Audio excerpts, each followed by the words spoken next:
That's right. Good morning, everybody, on this Shake It Off Wednesday. All right. The sun has risen, Notre Dame fans. And if you're here, you're back for more. You're back for more. New opponent equals new goals equals lots of new opportunities to be had this week edition of the Always Irish Show. As always, you know where you can find me on YouTube. Do it, subscribe if you haven't yet. If you're in the stream or the chat or whatever, give the video a thumbs up. Really helps us in the search algorithm. Notifications on, you be alerted every time I get mad about something. Like, for instance, Kent, our favorite Ohio State caller, he's still with us. He's still here. Kent's here. And it did cross my mind this morning when I got this baby started. You know, I log in early, set things up, make sure everything works with the audio visual. And I was thinking, man, I'm kind of wondering if Kent's going to show up, even though he's an Ohio State fan. Sure enough, there he was. So I really appreciate that Kent is so concerned about Notre Dame Marshall that he's tuned in again. Don't let me down, Kent. You got to be here every single game now. Notre Dame, Cal, I just know you can't wait to break that game down. So forget going over to the Ohio State shows and learning about how good you are. Come over here. Watch me break down Notre Dame Marshall. Watch me break down Notre Dame Cal, baby. I appreciate you, though. I need folks like you, Kent. Who cares about Ohio State? I want to hear more about Notre Dame Marshall. Beautiful. Twitter, search bar Always Irish or at Always Irish Inc. Emails alwaysirishindy@gmail.com. Call in line. You know the number, 312-900-8815 if you want to be heard and you want to be seen. Kent, come on, bro. You ain't doing this again. You ain't going to start the show and call in and start going crazy. I know that. Ohio State week's over. Your time's up. You can listen all you want. But that's about it. Mark says Kent's a tier 2 listener. I don't know. He's here right away for the entire show, and he's contributing in the chat and on the calls. Like, that's the thing. I got to be honest. Kent's good for business. I appreciate him very much. But here's the deal, Notre Dame fans. We're not going to get wrapped up in Ohio State fandom here. I really do want to know. Tell me in the chat if you're a Notre Dame fan. I want to know if you feel any better, or perhaps better's not the right way to phrase it, any different now about the Ohio State result now that we're a few days out. That's what I want to know. I really do. I want to know if you feel any different. Has it changed? Have you gone back and watched the game and now you feel better or worse about it? Or the perhaps it's just that your initial emotions have kind of calmed down and you rewatch the game and you've come to some different conclusions than when you originally watched it? I don't know. The one thing you always have to keep in mind, Ken will appreciate this, you were going up against a really good true test. If you want to know exactly where you stand as a team, you do not measure yourself against Cal and Marshall. You measure yourself against a team like Ohio State. And so it's very, very kind of hard to draw that line. Like, that's your measuring stick, and it's a very, very strict one. So I don't know. Let me know. Chris says, it was so winnable. I'm disappointed. Here's the thing. I've been saying this. The result that probably should have happened on paper, I think, happened, but it didn't have to be that way. That's the best way that I could put it. It didn't have to be that way. Like if you look at that score, it doesn't surprise anybody in the country, doesn't surprise me, shouldn't surprise anybody that this is the result we got. But once you saw that Notre Dame was in the game, they had a chance to get in a position to drag that out all night and be in position. So I don't know, how you want to look at that. Let's see. First things first, Josh Miller with the super chat this morning. Where is it? Blow it up. Josh Miller, $10. Thanks. I appreciate that. Thanks for the content. Let's go. Here's the other thing, guys. Things like this donation are what keeps the channel going for the call-in. Call-in lines aren't free. I got to pay to host the number every month, and then I got to pay a certain amount per minute per caller. So I hope Kent appreciates the time I gave him earlier in the week. Cost me money. So I really appreciate that, Josh. It helps keep the show going. And all that money goes right back into the computer system and the phone banks. I appreciate you. Oh, let's see. What do we have here? Oh, geez. $10 for the LSU media team. I'm going to tell you what. What a rough start for Brian Kelly. And if anybody missed this, I don't know how you missed it. Maybe if you're not on Twitter or social media, you do miss this stuff because that's where I see it. This female reporter was 3 minutes early to Kelly's press conference the day after the Florida State loss. She was early by 3 minutes. And a bunch of people must have been coming in, and Kelly wanted to get going and said something like, "You're going to owe me $10. Looks like some of our media enjoyed the 3-day weekend. They're coming in late," like that kind of thing. He was joking around. "You're going to owe me, $10. We'll have a party at my place every time you're late." She says to this man's face after his first ball game, when he is the highest paid employee in the entire state, she says, "Maybe if you win the game, I'll be on time." I'm telling you, it is entertainment that never ends with that guy. He just keeps finding himself in weird situations. Just finds himself in weird situations. It's a riot. Matt Miller, don't feel better knowing we played as poorly as we did on offense and stuck with them the entire game. 2 to 3 plays, it could have been a different result. Yeah. And we talked about when we did our breakdown and our pregame stuff, we talked about the fact that if Notre Dame was going to be in this game late with a chance to pull this off, those 2 to 3 50-50 plays, 3rd and long, do you get off the field or you give up a touchdown? That kind of thing. You got to make those plays. A lot of these big time ball games, especially between good teams, come down to 2 or 3 big plays. Who's going to make them? Kent, you're probably the number one listener. You probably are the number one listener. That doesn't mean that I'm going to let you yell at me about the game a week ago. Here we go. Buckeye fan here. That game should have been 35-10 OSU. Here's the thing about this. It's kind of wild. All I heard leading into the game was we were going to lose by 40. And then we cover the spread and it's a lot closer and Notre Dame was winning at the half. And now all of a sudden, it should have been 35-10. Like I thought you were going to do that. I heard that they were going to win by 40 and that didn't happen. And now it should have been by 40. Well, then I guess it's on you. It's not. You won the game, old Ben. Just move on. My only concern is that you beat Michigan. That is my only issue with you. My only concern, the only thing in my mind for the rest of the year. Just beat them. Get things on earth back on track. Would you? Where's the ND pride in your profiles? I want one of the greatest ND coaches as my picture. Hey, he's won a lot of games. There's no doubt about that. Not Adam Simon says not better, not worse, but we should have won the game. I'm still optimistic and excited. We were in position. Like that's the frustrating thing. Is that for a while, for a large portion of this game, Notre Dame was following the recipe to pull this off. They were in the first half. They moved the ball enough to own time of possession, eat up the clock the way we wanted to.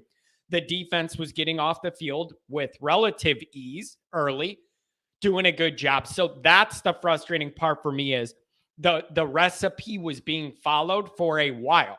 If it was Kelly, forget it. It was just going to be over in an onslaught and whatever. Here, you could at least see a plan, and they tried to stick with it for a while, and it actually worked for a while.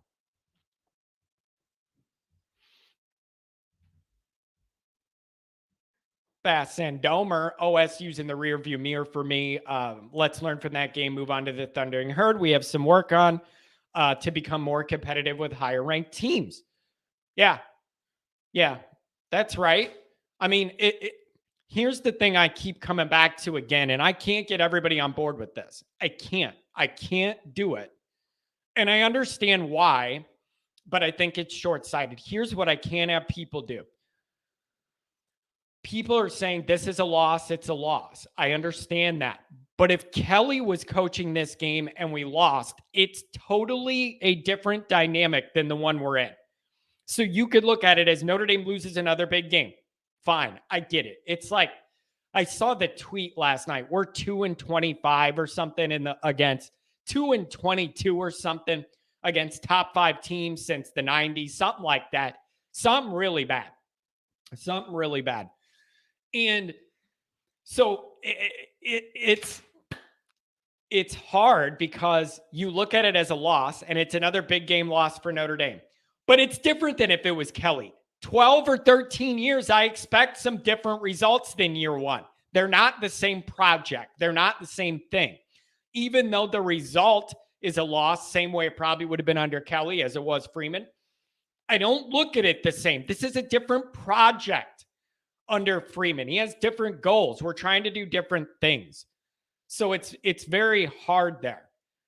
A loss is a loss, yes.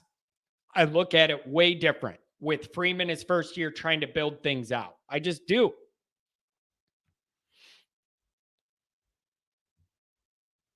Oh, look at this. Heck, you owe me for all that talking you did. Pay me, you sorry ND fans.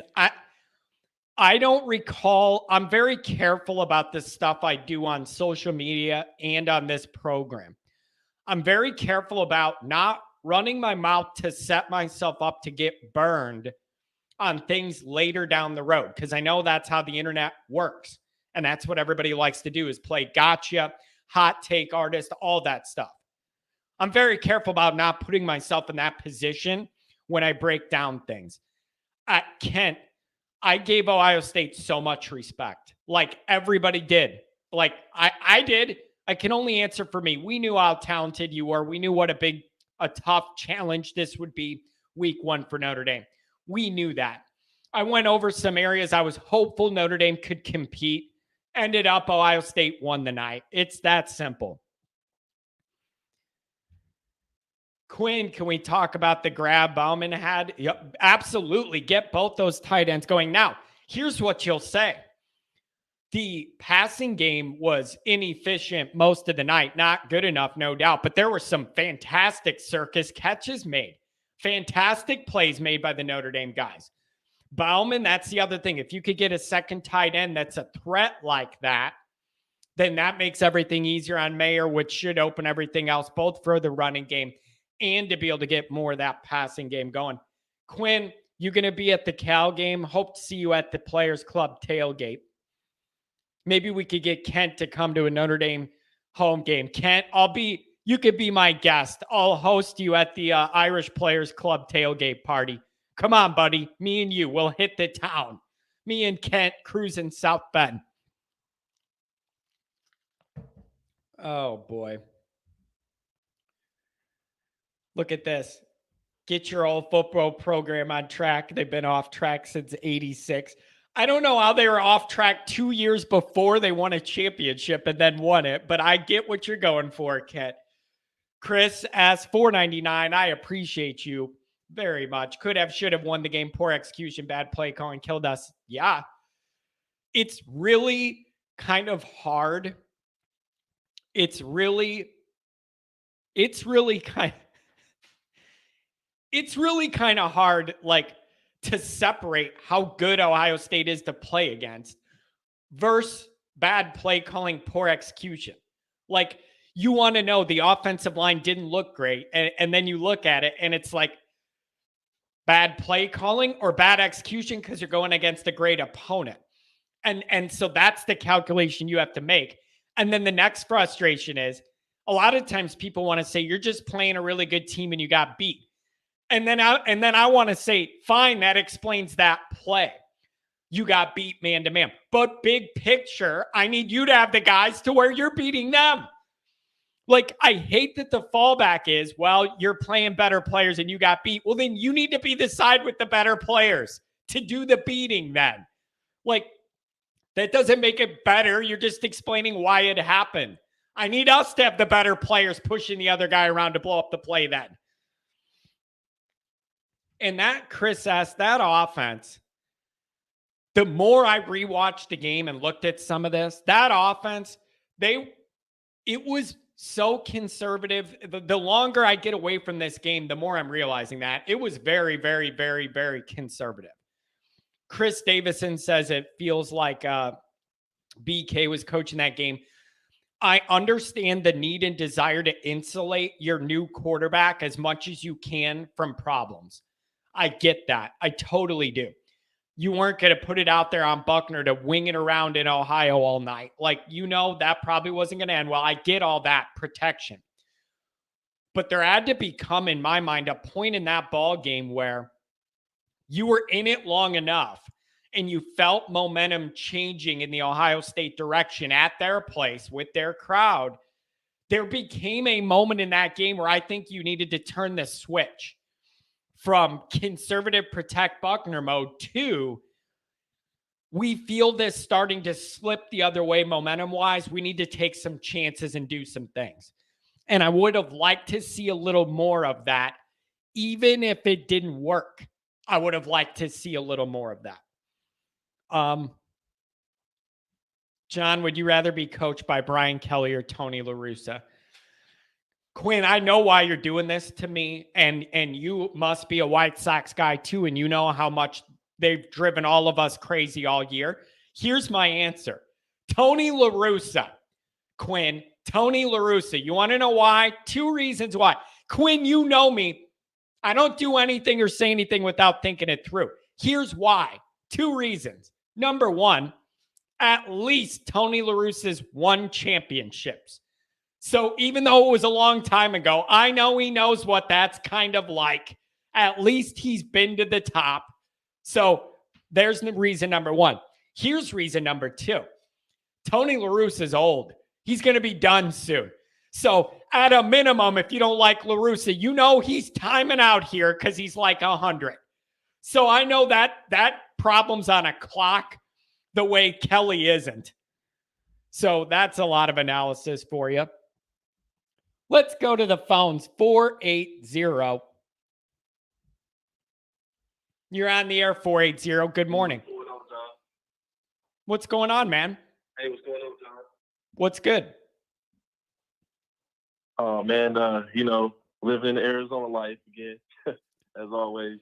But I did what you did, man. I sat here actually 2 days in a row and mustered up the energy to watch the game again.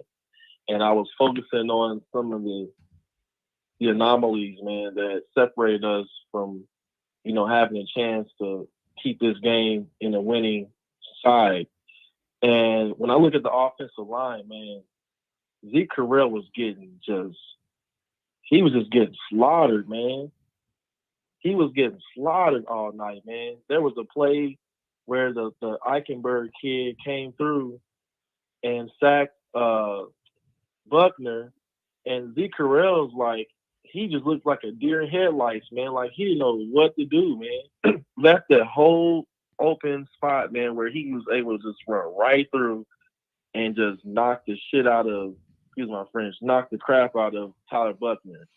And it's like, man, we got it. I understand that not having Patterson in there kind of hurts that veteran presence, but I hope that Easton is really drilling into these guys, man. Just the importance of the fundamentals, man, because there were a couple of plays where, like, when that play happened, dude, like, Lindsey was beating Burke all freaking night, man. He was getting off he had, I you know what? I'm gonna say it like this. Bray Lindsey, I believe you, bro. I believe you, bro. You said you have a release package. I believe you, bro, because I saw it at least 2 or 3 times. He was getting off the press when they came up on him, and he was getting away, man. He had separation. It was a couple plays even when Styles was open, but we just that offensive line, man, really kind of hurt Buckner. But at the same time, Buckner is going to have to learn how to make plays even with a faulty O-line right now. That's what the elite QBs do. At some point, you got to be a playmaker. The other thing I took away, man, was Ben Morrison is a stud, man. He is a stud, man. Like, that kid, I'm so glad that they played these freshmen. Now, granted, the play where they scored a touchdown on the 3rd and 11 drive, that was kind of unfortunate because Jake, what's his name? Came against Bracey. He went out with a cramp, and they substituted the Mickey kid in, and that was the play where they called that double blitz, safety blitz. Well, first of all, the safeties, they were too far away, and they moved too slow off of that blitz. So that the timeliness of them moving in on Stroud really hurt on that blitz. I mean, it was more like the execution part. I understand to some degree what they were trying to do. Well, but at the same time, I think, man, it was like if we could have just played everything in front of us like we've been doing all night, that game changes the total momentum changes because you give them a field goal, it's 10-10 going into the 4th quarter. To me, it's like that would have been a new ball game. It's like 0-0. If we could have just kept them, at least tied with us going into the 4th quarter. But, it's just a lot of different things I saw, man, that have potential. I was shocked. I guess the biggest thing I was shocked about the entire night was that secondary, man. That secondary has really came up compared to big games that we've been in where we've getting torched.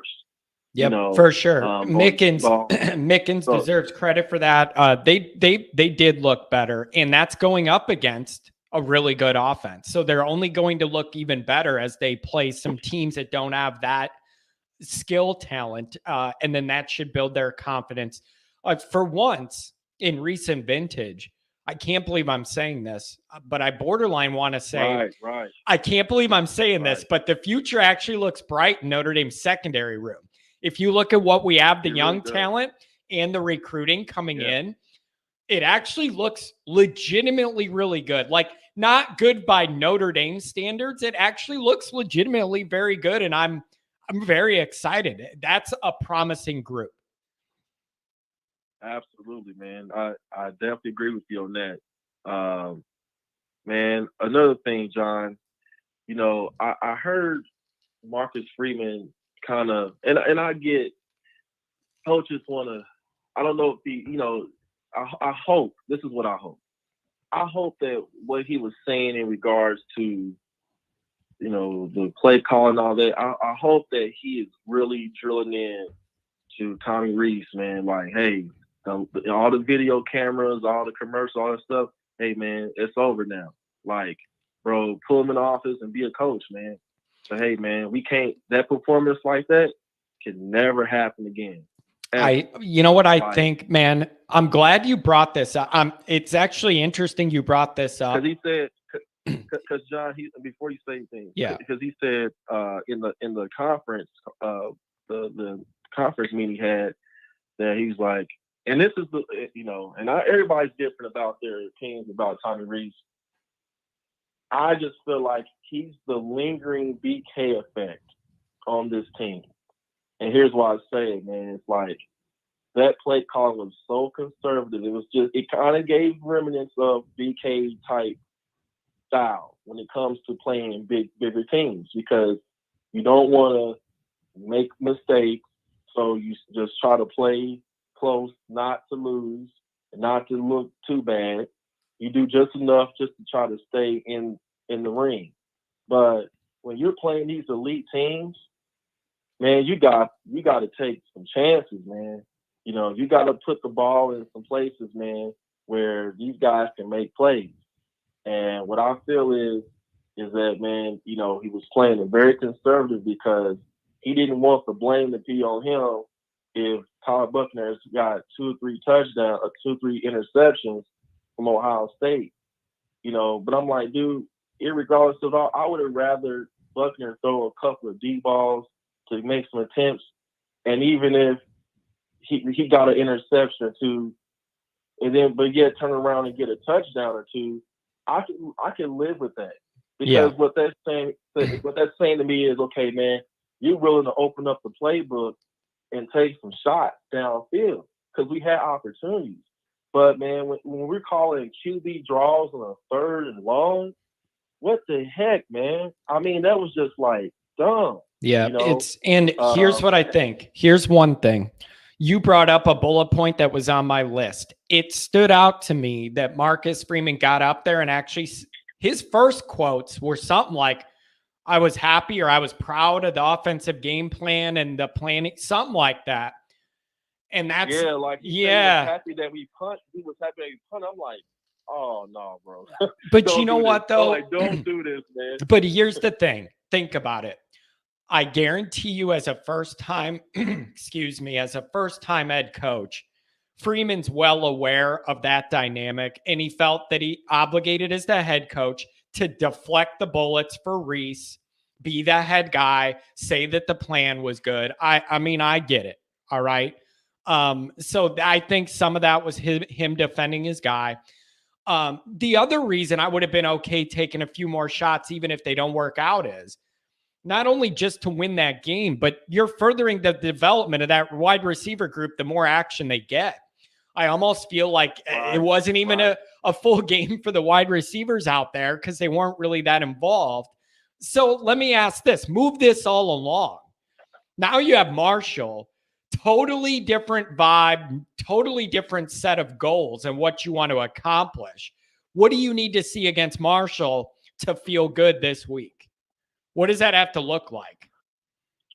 Well, here's number one. Bullet number one, the offensive line needs to be stout.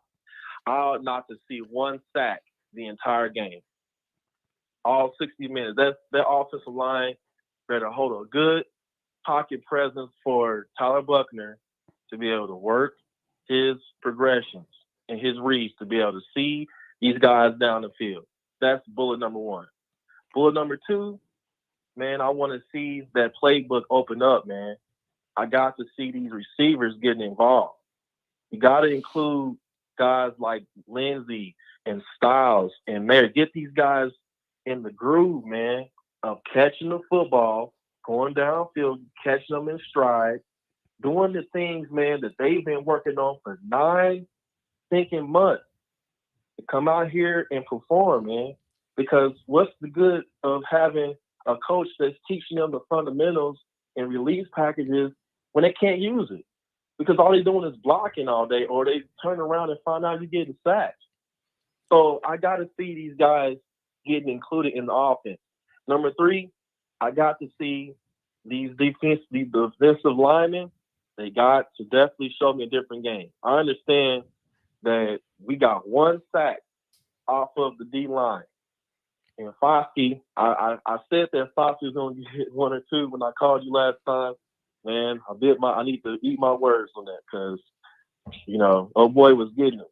But, I just want to see more involvement on that front 7, man, because we were getting some good pressure on Stroud. But, early. Man, we had some opportunities. We could have sacked him, and we just didn't get to him, man. And he made those. Man, look, C.J. Stroud, he got my respect, man, in the fourth quarter because we had him on the ropes. But when it came down to the game time, this is where the elite quarterbacks separate themselves. He found a way to close out the game. And that's what I hope that if nothing else, these guys need to see. Like when it comes to these type of games, this is where the elite teams separate themselves because You got to be able to finish games, and you got to have playmakers that can finish the game. Because we had ample opportunities, man, to do it. But that's what I want to see, John. I got to see those three things, man, because that's going to make me feel more confident about us. We got basically, and I'm not trying to call Marshall and Kyle warm-up games, but bro, with our talent, they need to be considered like warm-up games. I mean, I'm sorry. I don't want to. That's not disrespect.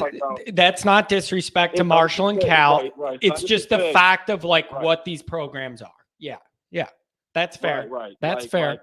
We got to see it, man, because after that, bro, it starts to get real.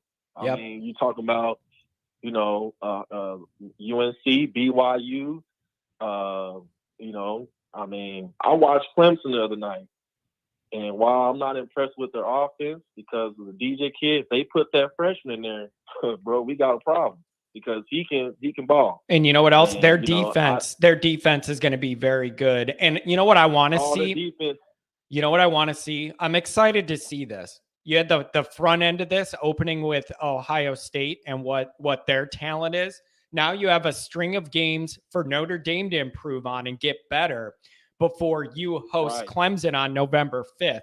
So you have a really good delineation point here between Ohio State.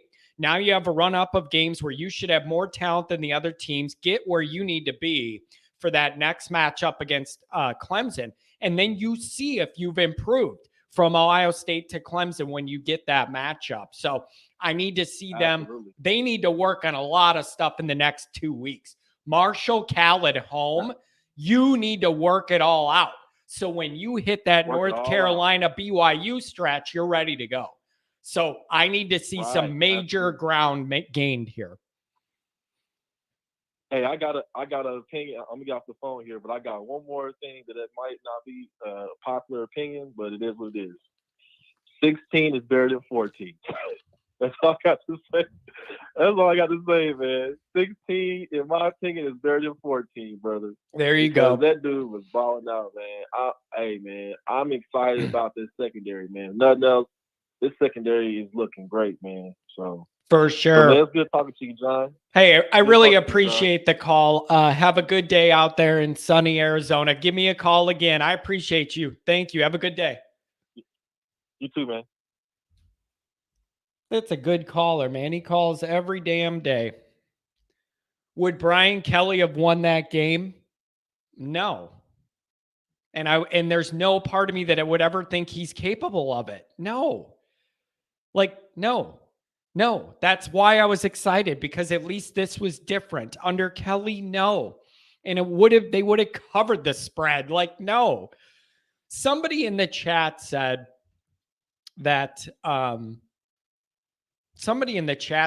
they're excited to get to the point where Notre Dame fans are no longer talking about Brian Kelly. Do you know how many people, even in our fan base, have told me, John, you need to let him go, quit talking about him, quit making meme content about him? No, I'm not going to. All those years I had to deal with Brian Kelly stressing me out, ruining my life. All those years. Now he's doing it to some other group of people and I can't sit there and enjoy it? No, I am not going to let you guys take that joy out of my life. No one's going to. No. There is no better time for a Notre Dame fan to enjoy and be engaged with Brian Kelly than now. Now is by far, as a Notre Dame fan, the best time to follow Brian Kelly.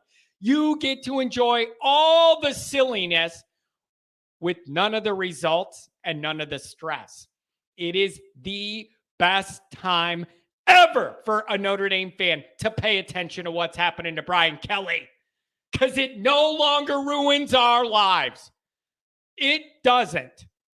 So I'm telling you, that LSU game, after Notre Dame lost their game, what Brian Kelly did made my weekend. Watching the Notre Dame game wasn't fun. It was all stress. Watching what Brian Kelly did was fun. Honestly, it was just fun for me. John, that's bitter. You're You're not looking at this right. Grow up. You can say whatever you want to say. I don't like Brian Kelly, and it's entertaining to me when dumb stuff happens to him because it doesn't affect me anymore. It's great. Brian Polian, 5, 6 catastrophic special teams mistakes. Like, you can't make this up, folks. It's beautiful. Uh-oh. Look down in the bayou. Look who it is.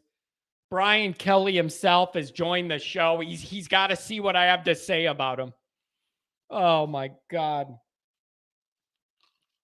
Oh, this is so funny. And it's like Kent and some other people have been saying, John, Kelly's not your coach anymore. Marcus Freeman is. Fine. Do you know what I've been saying to that? And no one could tell me this isn't true if you understand how football works. Yes, Brian Kelly is gone. He's no longer in South Bend. However, that does not mean all the problems he caused in the roster left with him. Those are different things. We all understand Kelly's gone, and now Freeman has to win with what he has this year. A part of that equation is, why is the wide receiver room so bad? Kelly and his previous staff did a bad job. Kelly's gone. We have the problem. We inherit the problem. That's how it works. So you're going to have to out-recruit it. And the thing is with the wide receiver room, I'm going to tell you this right now. Give it about 2 more cycles. The wide receiver room is going to be a strength. It isn't going to be a weakness.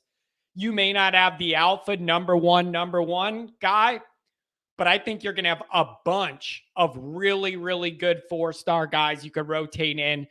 That group is going to be a strength very, very soon. Very soon.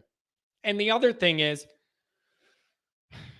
I'm trying to find a way to feel better about this offensive line. And here's one thing you got to realize right away. Even if Patterson played against Ohio State, it was going to be tough sledding because it's Ohio State. He didn't play and it made it all worse. Think about if he could come back, stabilize some of that middle, it would help a lot. I think everything would look better right away if you have that guy out there. So I'm open to that when you look at like large scale changes and what you want to see with the offensive line. One of them is if he's just out there healthy, then you're automatically a lot better right away. So that would help. 513. You're on the air, 513. Hi. Good morning. What's going on? Can you hear me? Yeah. Hey, good morning. You guys have already touched on a lot of the points I was going to say, but I did rewatch some of the game. I think one of the things that I was going to bring up is actually Marcus Freeman's press conference made me feel a little bit better about everything that happened because I really think he kind of overthought the whole thing. I think going in there with that conservative game plan early is something that may not just be Tommy Rees's fault totally. I think Tommy did do a good job in the first half with the game planning, not getting too risky. But you put Buckner in a position where I think later in the game, he felt like he had to make a play in the air. I think he had a lot of forced passes, not a lot, a few. And you get in that situation where you didn't build any rhythm and offense in the first half, but you got your game plan done. You come into the second half with the adjustments and all that. And I think Freeman, and he took credit for it. That was refreshing to see. For 12 years, we haven't seen a coach that said, hey, that was my bad. But he takes credit for the fact that, we followed the game plan I wanted to go to. We have to be able to finish.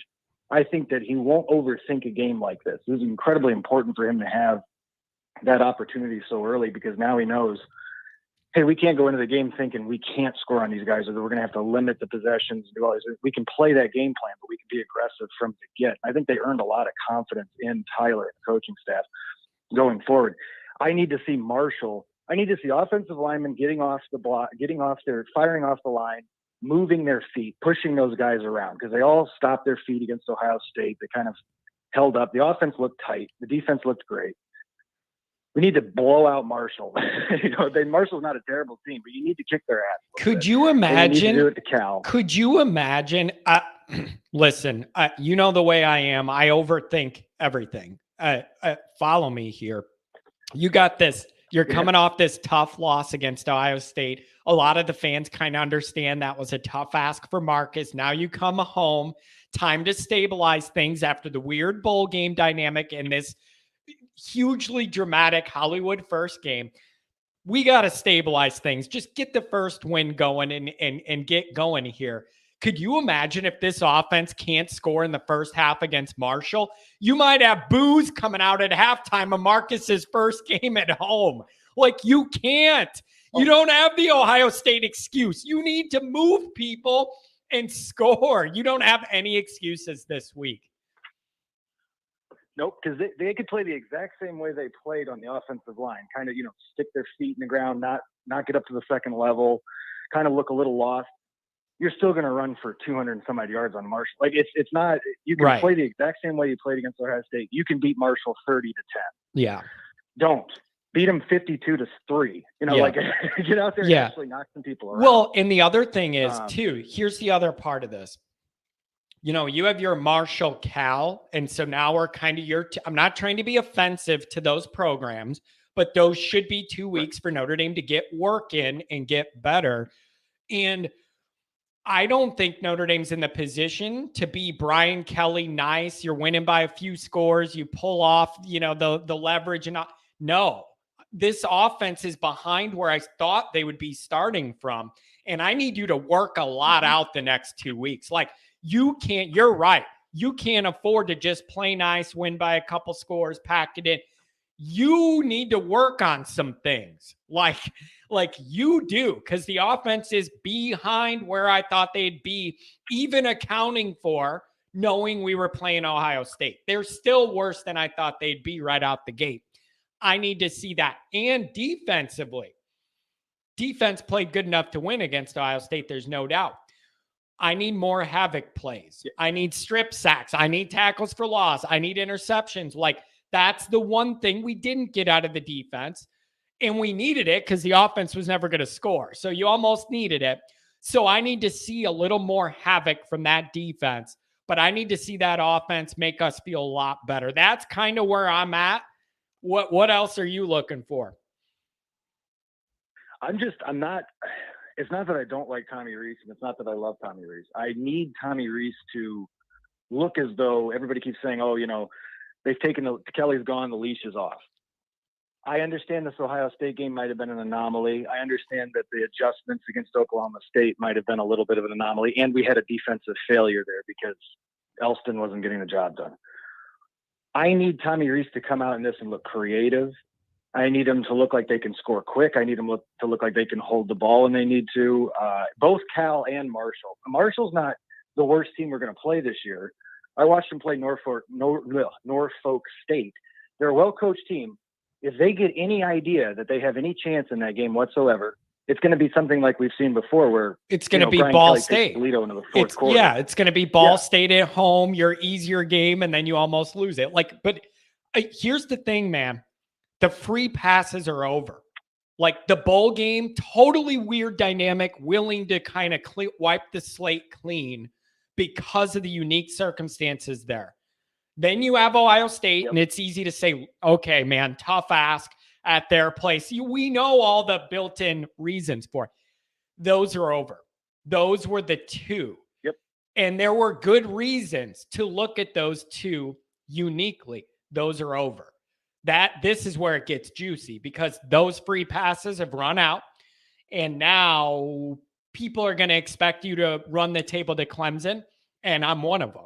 You should not lose any of these games based off the talent, even with Notre Dame's struggling offense, and you should ride into Clemson ready to prove yourself against the next good team on your schedule.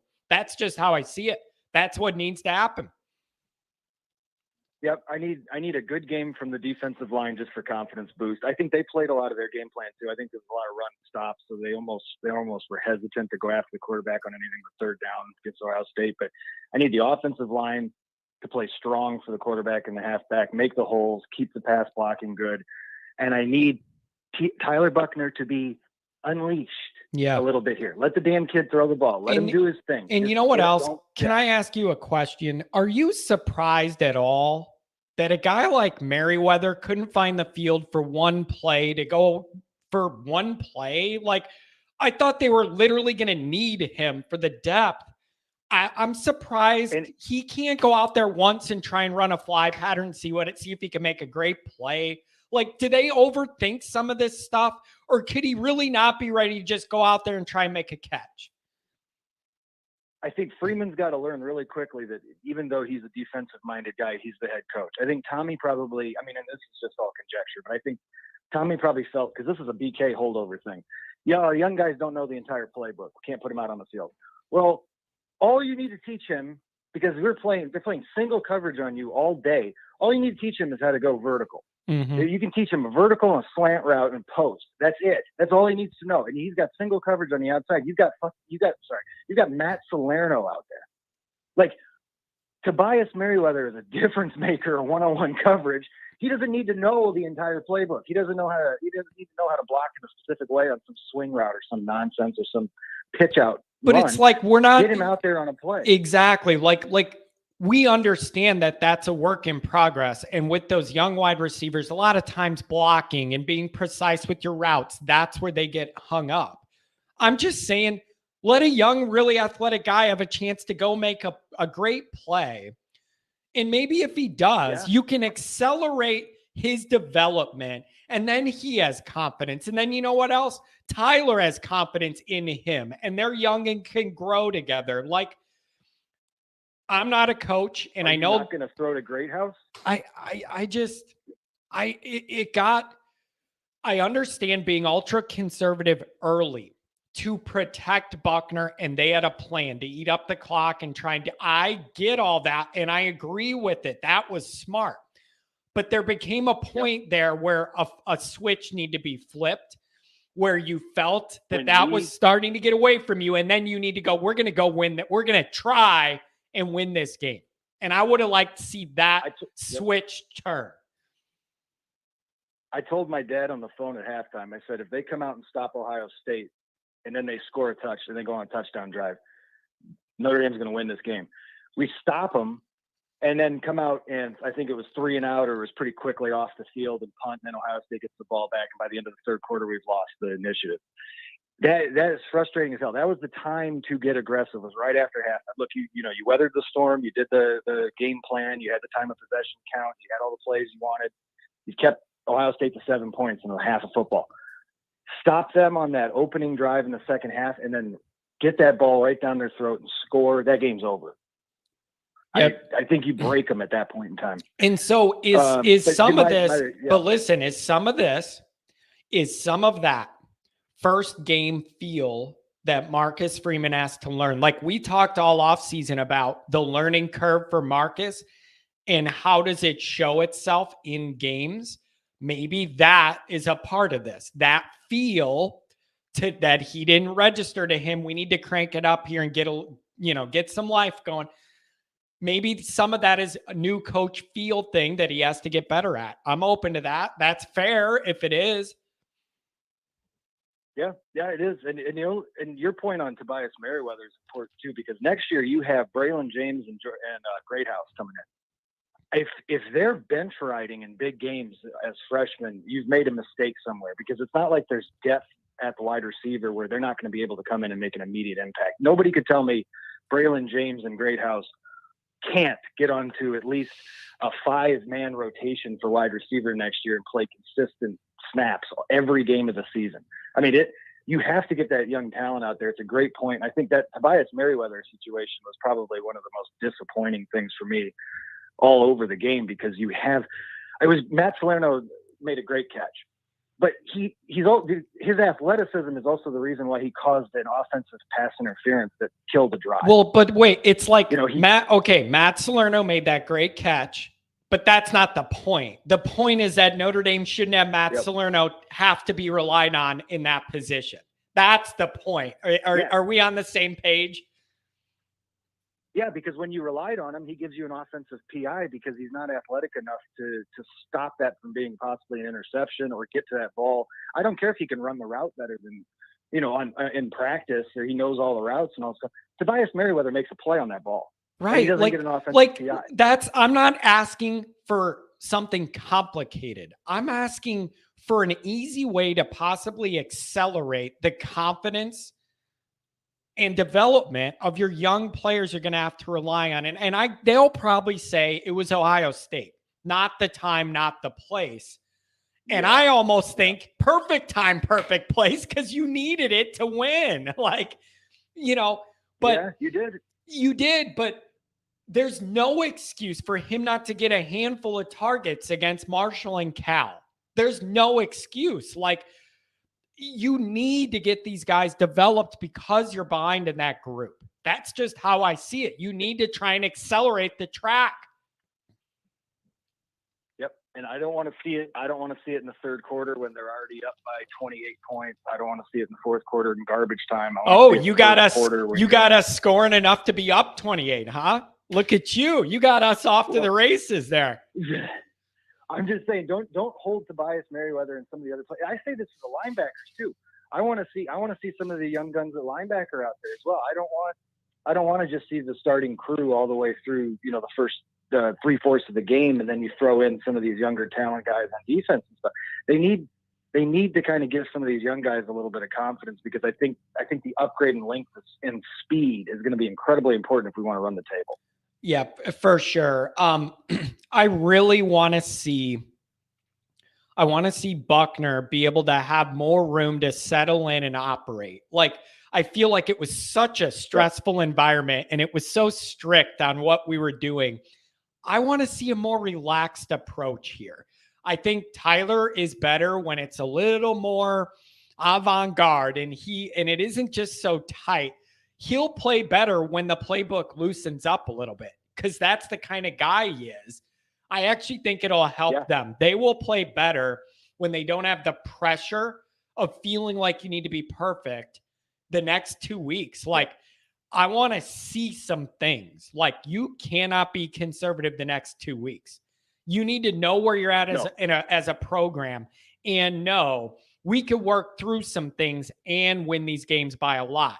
And that is a testament to where the program's at, that they could do it. If they can't do it, this is going to get rough. You and I both know if it's a rough first half against Marshall, things are going to get ugly. It's going to be ugly. Things are going to get ugly. Yeah.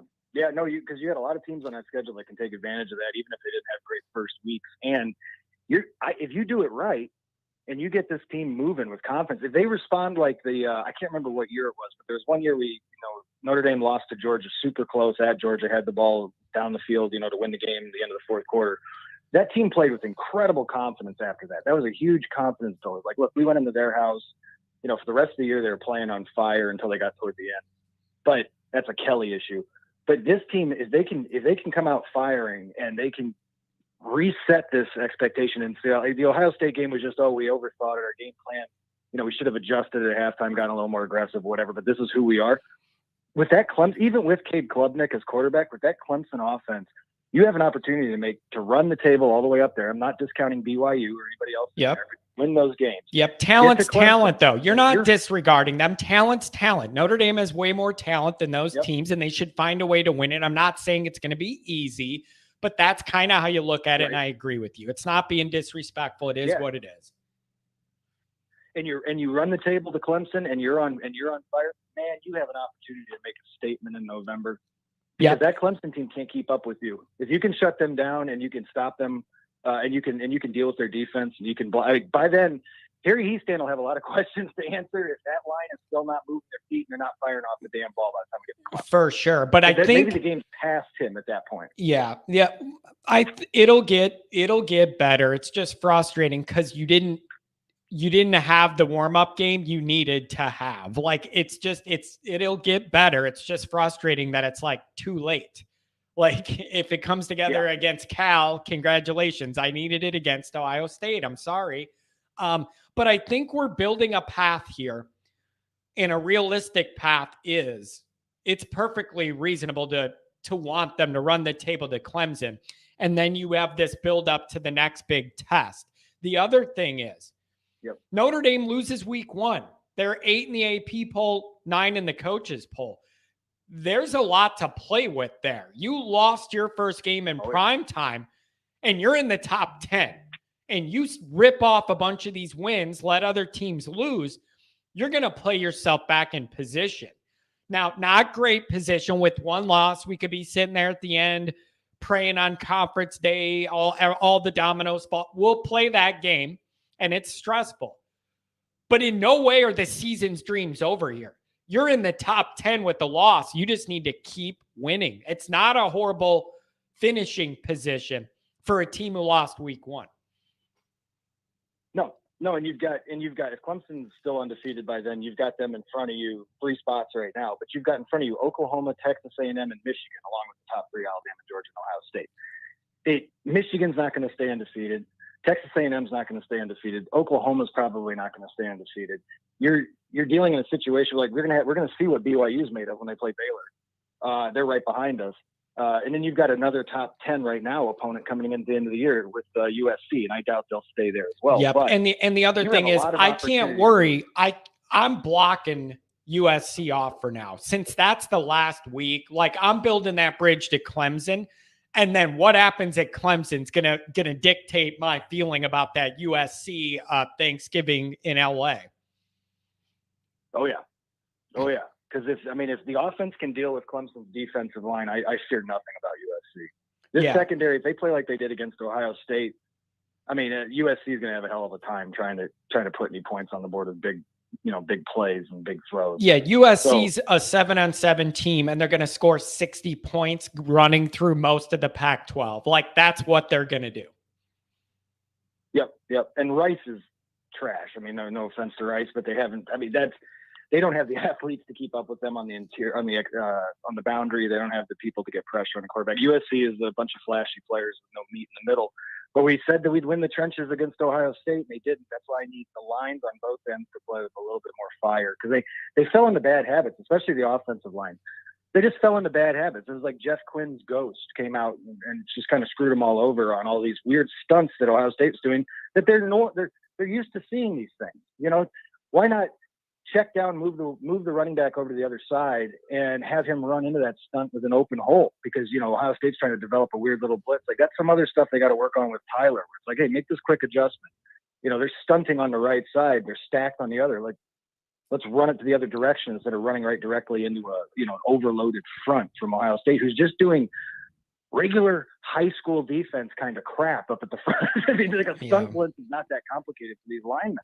It can't be. Yeah, play on your heel. There was confusion and assignments missed and free guys running. I just expected it to be a little tighter than that, even with Patterson out. So I don't know, man. We'll see what it's going to be this week, but I do not have a lot of patience this week. Like, no. We're out of the gimmies, we're out of the freebies. Now you really have items you need to tend to, and there's no excuses. This offense needs to get off to a good start early at Notre Dame Stadium, get Marcus's first win. We all feel better, and we go from there. That's what I need. Exactly. Beautiful. Thanks for no more. Hey, it's hard to win. Oh, geez. No more Brian Kellyisms. God, it's really hard to win. It's getting harder by the minute down there where he's at. Well, thanks for the call. Yeah. I really appreciate that. Really good call. Call again, please. Thank you. Yeah, absolutely. Thanks, John. Take care. Oh, boy. Let's go back to Kevin. Look at this. Look at that. That's Canadian $27.99. Love what you're doing with your brand, John. Couldn't be happier for you and wish you success in the future. Kevin, I appreciate that. I feel guilty. I want to put Kevin on the air, but the issue with that is the Canadian rates. It costs me like $12 a minute to have Kevin on because he's calling from Canada. So I appreciate you, Kevin. And thoughts are with you. Kevin's wife going through some health stuff. Kevin himself going through some health stuff. Really good people, loyal Notre Dame fan. I love Kevin and his family. Thank you. Let's see.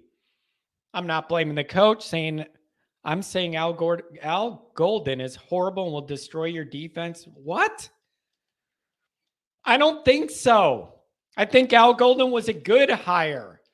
I think if I had to put odds on it, Tommy Rees is more likely to bring this all down than Al Golden.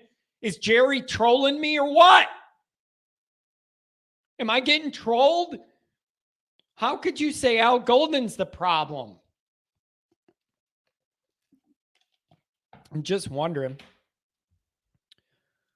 Oh, somebody asked if I would rather have Notre Dame be in the Orange Bowl, I think it was, like a New Year's Six Bowl, or Notre Dame make it to the playoff again. And I'm guessing the assumption in that is win one of these New Year's Six games or go to the playoff, and then you probably lose to a team better the way we have in the playoff. I'm guessing that's kind of the nature of that question. Let me give you this. If it was Brian, I'm always inclined to want to make it as far as you can because you got to be in it to possibly win it. So there's always a part of you as a fan that goes, if we just make the tournament, maybe we'll have our best game and then win, right? But at the same time, if you're being realistic, I don't know any Notre Dame people that could feel confident with Brian Kelly bringing another team into the playoff, a Notre Dame team. Like, no. So I'm almost thinking I'd rather make it, and let's see if Marcus, just like we weren't overwhelmed against Ohio State at their place, then you shouldn't be overwhelmed in a playoff atmosphere. So I'm almost thinking, yeah, I liked seeing the difference between Freeman and Kelly in a big environment. That's what a playoff game is. So yeah, let's roll with it. Let's roll with it. It already feels different in a big game. Jerry's World. That's good. I like that. Jerry's World. 872. 872. We're talking to you. Man, how you doing? Good morning. What's going on? Hey, man. I love your show. I really do. I'm calling from Chicago, Illinois, the South Side. Beautiful. Look, are you are you a White Sox fan? I am a Chicago Cubs fan. No, get out of the South Side. Get up there to Evanston or something. Get up there to Lakeview. Get up there to Rogers Park. Get out of that South Side then. I am a Chicago Cubs fan, my brother. But I will say this, I am a diehard Bears fan. There you go. I will say that. So I'm praying for Justin Fields to, try to pull us through. Hey, you know what? Even though he's an Ohio State man. I think they're going to win week one. I don't know about the whole year, but I think the Bears can win week one. I honestly expect them to. I do. Hey, I'm a diehard. Like I said, I really do hope, that hopeness right there. Not just that, but I will have to change the program a little bit. I am a Michigan State fan. Okay. You have a Michigan State fan on your radio. But hey, I don't mind that. Rivals, hey, I didn't mind that. You didn't say though, Michigan. You said Michigan State. I'm down with that because we share enemies. I love you. even though we rivals and we play for the megaphone once in a while. Hey, tuck coming, baby. Tuck coming, baby. Tuck coming. I don't like Ohio State, and I definitely don't like them boys in yellow and blue upstate. There you go. Do I feel like Notre Dame has the chance to be a potential strong team? Yes, I do. And this is coming from a Michigan State fan. Mm-hmm. I feel like they're going to at least be in the top 8, rank 8 by middle of season. That's just me, how I feel. Yes, do they need to get their stuff together and pull it in? Yes. The coaches need to double down, even triple down on their offense and defense and tell them, look, these teams are more hungry than y'all. Y'all got to play even more hungry than y'all want to play it. If they can do that, hey, man, sky is the limit. The sky is the limit. I just seen on your channel a man named Solomon. Solomon, if you're hearing this, and I know you're on YouTube, hey, man, I just want to let you know your comment about Ohio State and Notre Dame. They need to work themselves together. Hey, man, you're a good man, and I respect your comment for that. But I feel like the coach needs to get himself together. Either, get it together or pass that torch along, because there's always other coaches who's out here want to try to get some team or to that national championship to get better at it. And I feel like he needs to move along, either do that or move it along. So let me ask this. Did you expect Ohio State to beat Notre Dame by more? Like, were you kind of surprised Notre Dame hung with them, or what did you expect going in? And then coming out, how did it change? I like your perspective as a Michigan State guy. You don't really have a dog in that fight. So that's why I want to ask you. Yeah. When it came to that, I really wanted, even though it came down to two evils for me, I wanted Notre Dame to take it all.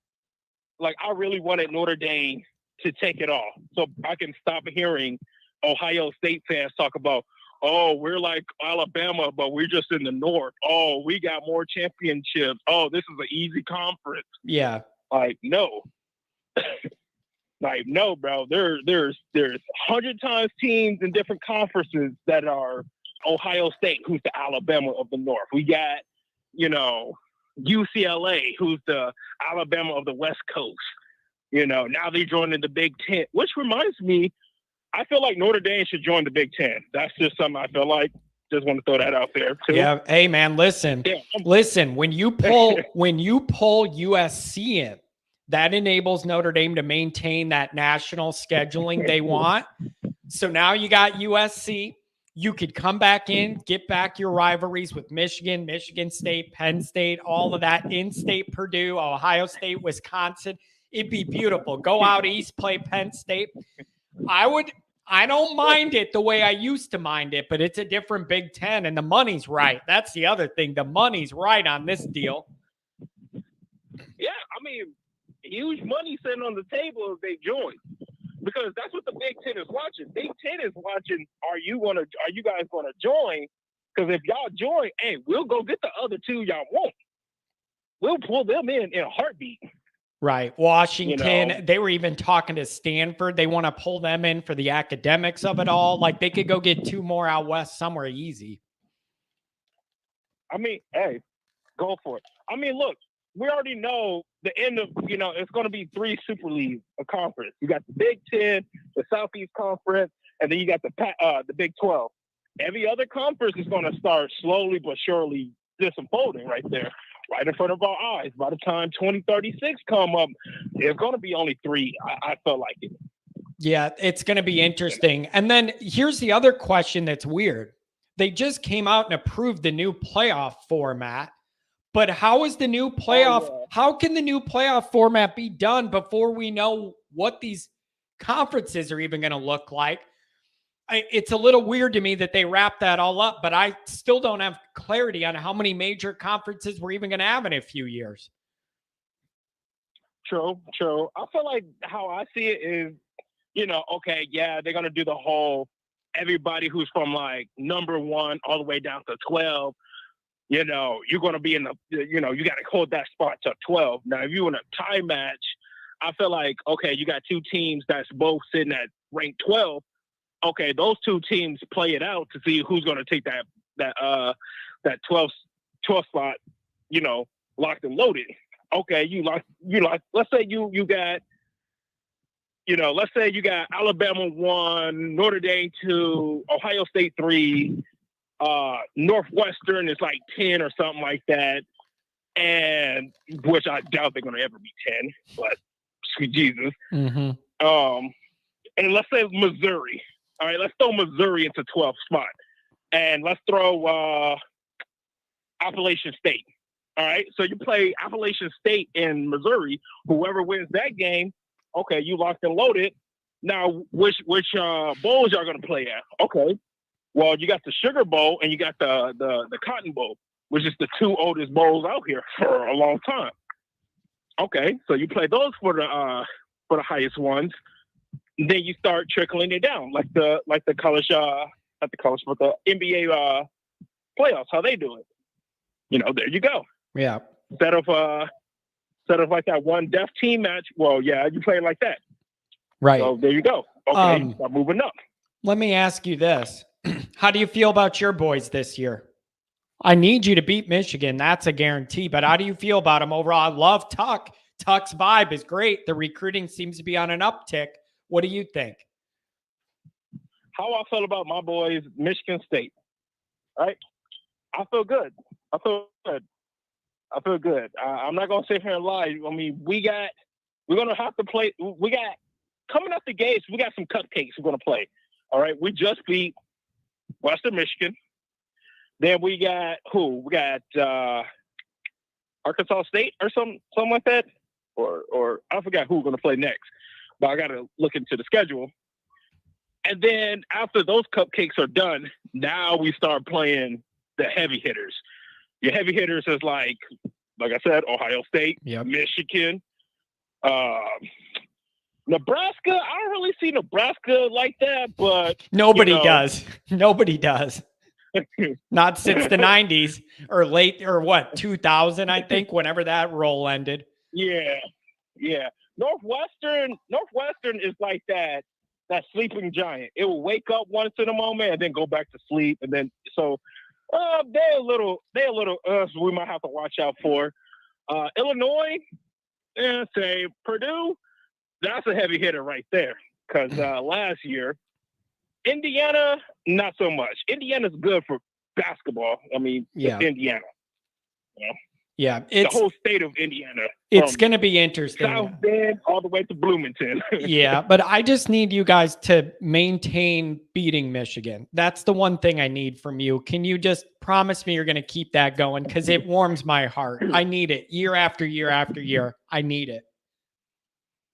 Hey, man, beating Michigan is like Christmas for us, all right?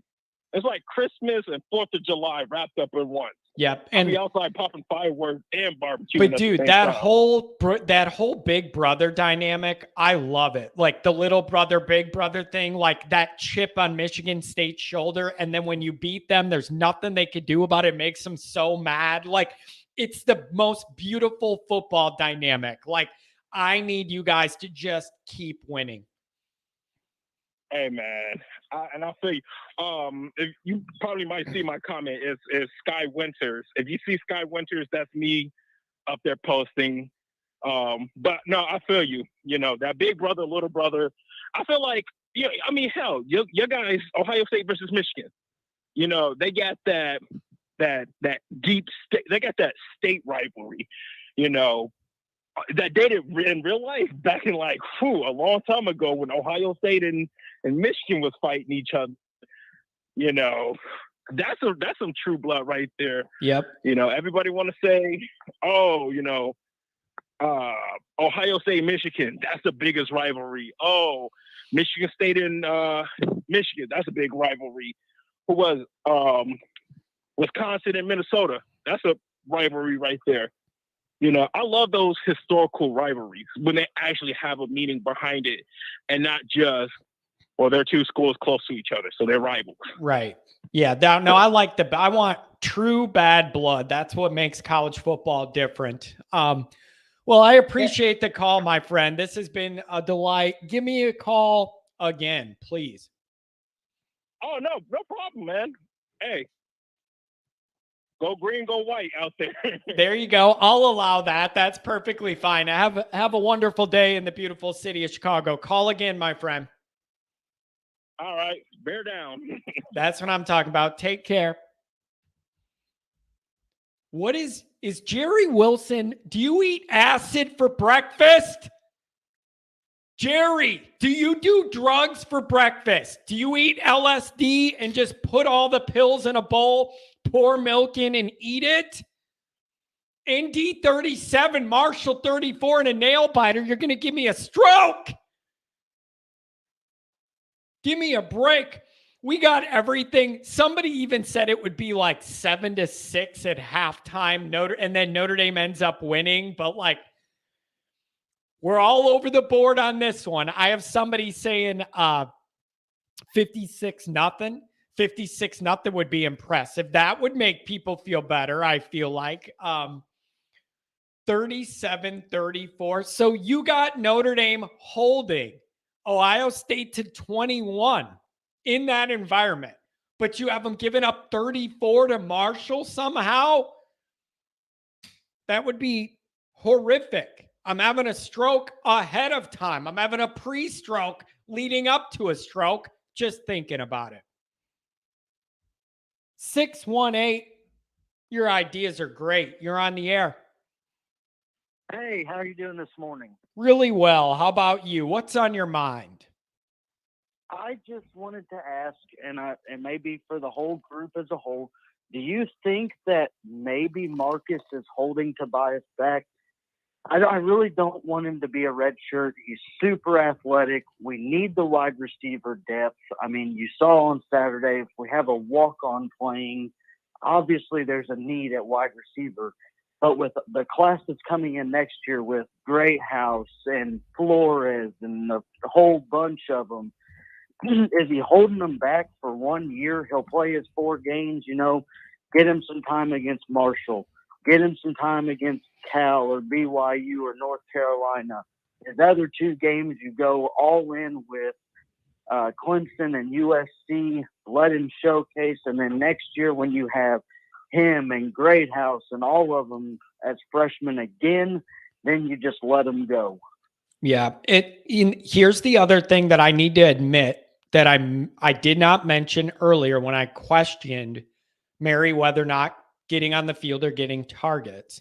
Some people since the game have been saying he was a little banged up.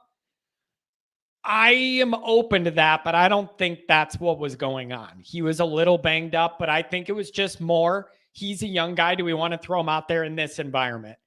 And I thought he was going to have to contribute or at least try to. And when you only have 3 receivers with catches, it's just hard to win a big game that way. I agree 100% with that. I mean, I wasn't happy with the loss at 100%, but compared to maybe it's BK, PTSD, coming out, and I fully expected it to be ugly in the third quarter. I thought, typical Brian Kelly, Notre Dame, you keep it close for a quarter or 2. In the third, fourth quarter, it just gets out of hand. And it seems like with Marcus Freeman, it didn't get out of hand. Yes, there was one mistake, play calling, blitzing on third down that led to a wide open touchdown. But really, other than that, it was if you take that touchdown off the board, it's 14-10. Yeah. So how much do you need to see out of the offense against Marshall to start feeling more comfortable with it? Like, what kind of output are you looking for? I'm assuming we're going to win the game comfortably, and I don't want to revisit this in another call-in show and say I was foolish for making that assumption. But what do you need to practically see with your own eyes to feel like there's progress here week 1 to week 2? I don't know if it's necessarily a score per se. Like, I feel like as the season goes on, the offensive line will get better. You get Jarrett Patterson back this week. They, form some sort of continuity on that offensive line and give Tyler time to throw the ball, because even though against Ohio State they kept the playbook, it seemed to me really, really small because they didn't want to overwhelm him in a big game. Yep. When he had, like, the first play of the game, he was rushed. He made a perfect throw to Styles, and he ripped it for 54 yards. I don't think it's going to be a score factor for me against Marshall. It's going to be what it looks like. The defense keep what does the defense keep the same intensity that they had against Ohio State, against Marshall, Cal, UNLV? Because yes, we should go into those 3 games for sure as huge favorites, 3 touchdown favorites, probably every time. Yeah. But do you keep the same intensity from week to week? Because the offense will get to me, and that was against Ohio State, Estime looks like he's going to be a beast. Yeah. Yep. And the other thing is, and I haven't really mentioned this, but this is going to be something to keep an eye on too with the new coach. We all knew the build up to Ohio State, and we wanted to see our guys be mentally and emotionally prepared to match the intensity in that environment. Kelly wasn't great at that with his Notre Dame guys. We did that. This is a totally new challenge this week. I'm looking to make sure some of that intensity doesn't fall off. Now that you lost the game, it isn't the big build up from the week before. I'm looking for that too. I need our guys to come out mad that they lost, and I need to see that. Well, I agree 100%. I mean, I know it's week 2, and I don't like to think about week 12, 10 weeks in advance. But I mean, even the AP poll proves that they think Notre Dame is for real. If they didn't think Notre Dame was for real, they would have dropped them from 5 to 11, 12, 13. I mean, they could have knocked them out of the top 10 easily. And at sitting at 8, I feel like, I mean, obviously, like we said, ahead of them, Michigan, Oklahoma, Texas A&M, Alabama, Georgia, Ohio State, of course. 3 teams in there are going to lose at some point during the year. And it's, do you handle your business from week 2 to week 12? Do you finish 11-1? Do you make a statement against BYU? Do you make a statement at home against Clemson? Do you go out to USC and put it on them? And then you're sitting there at 4 or 5, and your only loss of the season is an 11-point loss at the number 2 team in the country on opening night. Yep. And really, for a team losing a primetime game week 1, you're really in a pretty decent position. Like, if you were going to lose your first game, this is about as good of an outcome as you can have. 8 in the AP poll, 9 in the coaches poll, a string of games Notre Dame should be able to win, matching up against, and then getting us the bridge to Clemson, and then obviously Thanksgiving weekend in California. As far as losing your first game, you're sitting as good as you could after it, pretty much. You don't feel like the whole season's over. It isn't like that. There's a lot to play for, but I got to see improvement quick. I do too, but I think if you just look at, can you imagine the team meeting Monday or Tuesday morning in Eugene when they just went to Georgia and lost 49-3? I mean, yeah. That's a whole different feeling than, look, guys, we were in it against the number 2 team for 3.5 quarters until the backup running back went beast mode and just ran us over.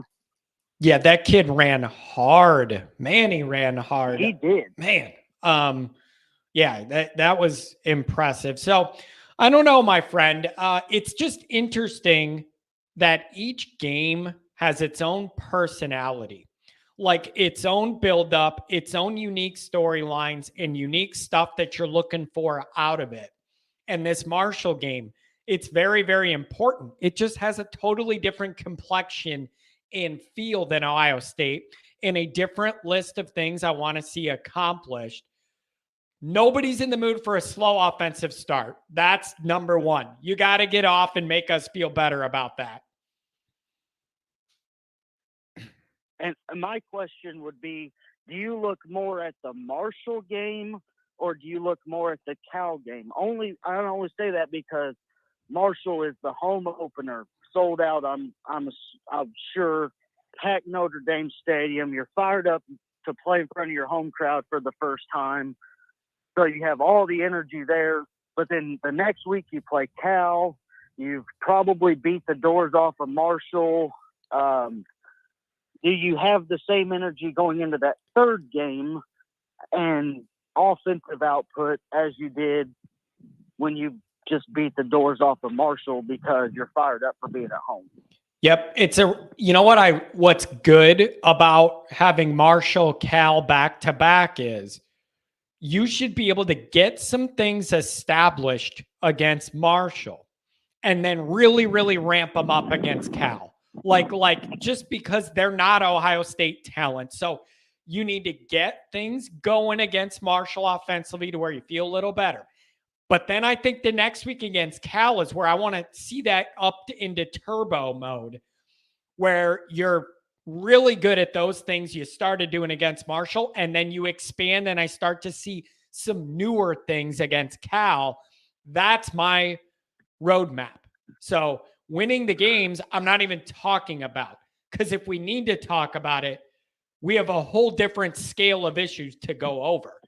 But I want to see Marshall some improvement, Cal ramp it up off of it. Yeah, I want to see a step up each week, because you go Cal or Marshall, then Cal, then UNC, I believe, and then BYU. Yeah, that's right. And if you watch the UNC game, they can't stop anybody. I mean, 40 points in the fourth quarter, they're not stopping anybody. Yep, I feel a lot better about that game. I know BYU in Vegas is tricky. I'm not crapping on BYU. They have almost everybody coming back on both sides of the ball. Vegas is unique. You know, it's a neutral environment, a little weird. But Notre Dame has the talent. I expect that game to be tough and annoying, and then Notre Dame wins. That's just my expectation. I agree with you on that. I think it'll be BYU to us will be what we were to Ohio State. We'll be a thorn in the side for 3 quarters, and then they'll run out of energy. That sounds about right. So I don't know, man. What's your prediction for Marshall? Do we get the offense going or not? Are we in the 30s? Do we get to 40? Are we in the 20s? Where are we at? I foresee it to be in the 40s. I don't think they shut them out. I think by the end of first half, in the middle of the third quarter, I mean, you'll start to see the backups come in. And I don't even want to call them backups, because I'm sure there are some freshmen that are just as talented as seniors on this squad that could step right in for most Division I teams and play right away. But I think they get into the 40s. I'm really interested to see if Marcus Freeman and Tommy Rees pick a lead back. Who's the running back that establishes himself as a 3-down back? That's pretty interesting, because Notre Dame has such a wide range of backs with slightly divergent skill sets. It seems to me like those carries are going to keep getting divided up just based on what they want to do. Do they want Tyree to be that guy, but can he hold up if he's that guy? Where does Diggs fit in if you love Estime? These are interesting questions at one position where I feel like we do have many good options. And can either of, not Estime, of course, but can Diggs or Tyree slide into the slot position? I mean, we saw last year against Wisconsin, Tyree has breakaway speed that is unlike most players. Especially in space. Get him out in space doing something. Yeah. Yes. Whether it's a swing pass or you put him in the slot, you run a slant route, and you hit him over the middle and he just goes. But why is that not a part of the Notre Dame offense? I see teams with 1/10 of the talent of Notre Dame running quick slants all day, and it's an easy completion with inside leverage of the receiver. Notre Dame doesn't do that, and I don't understand why. And I don't understand why. I know it's not, you can't use it every time, but why don't you set up Bauman and Michael Mayer and run those slot posts right through the middle like Bauman did for a 24-yard completion? And if he doesn't stumble, he's probably in the end zone. Yep. I don't know. It's going to be interesting. What do you want to see out of Buckner that makes you feel good? Let's end with that. What's going to make you feel like you saw a lot of development in Tyler Buckner game 2? What do you want to see from him? Not stats, but what do you want it to look like with him game 2? I don't even know if it's honestly about Buckner. I think it's about Rees letting him open up the offense. I mean, they played so cautiously in the first half. I think he was 8 of 8 for 120 yards or something, and then or 8 of 10, and then in the second half he was 0 for 6. I mean, let the kid throw the ball around, and if he can't throw the ball around, let him create with his legs, because we can see that he's an excellent runner. Yeah, I just think I want to see him. Oh, go ahead. They just had everything in a little box to where I feel like there wasn't a lot of options. Like I felt like we were playing with half the field, and the half cut off was everything outside the hash marks. And it's impossible to play that way. So I don't want to put too much on Buckner, but I want to just see looser play. It was just so tight because you felt like you had to be perfect. This week, you don't have that pressure. Loosen up a little bit. Try some things. I think you might be pleasantly surprised. And I do have one last question for you. I saw when I was watching the Ohio State game, it seemed after, I don't know, a quarter or so that they would not throw the ball near Brandon Joseph. They didn't want any part of him playing defense. Do you think that he can end up on the same level as Kyle Hamilton? Because I remember watching Kyle Hamilton play that. Offenses did not want to use that side of the field. Yeah, I mean, and the other thing is he's so smart. That's the other thing. Just like Hamilton, excuse me, knowing where to be, having a feel of where the ball's going to go. Like, he's just got kind of that intuition that makes great secondary players, especially safety, having that feel of where to be. I want to see more, but fantastic leader. How tall is he? I don't think he's as long and lanky. He's a different kind, built different than kind of Hamilton, right?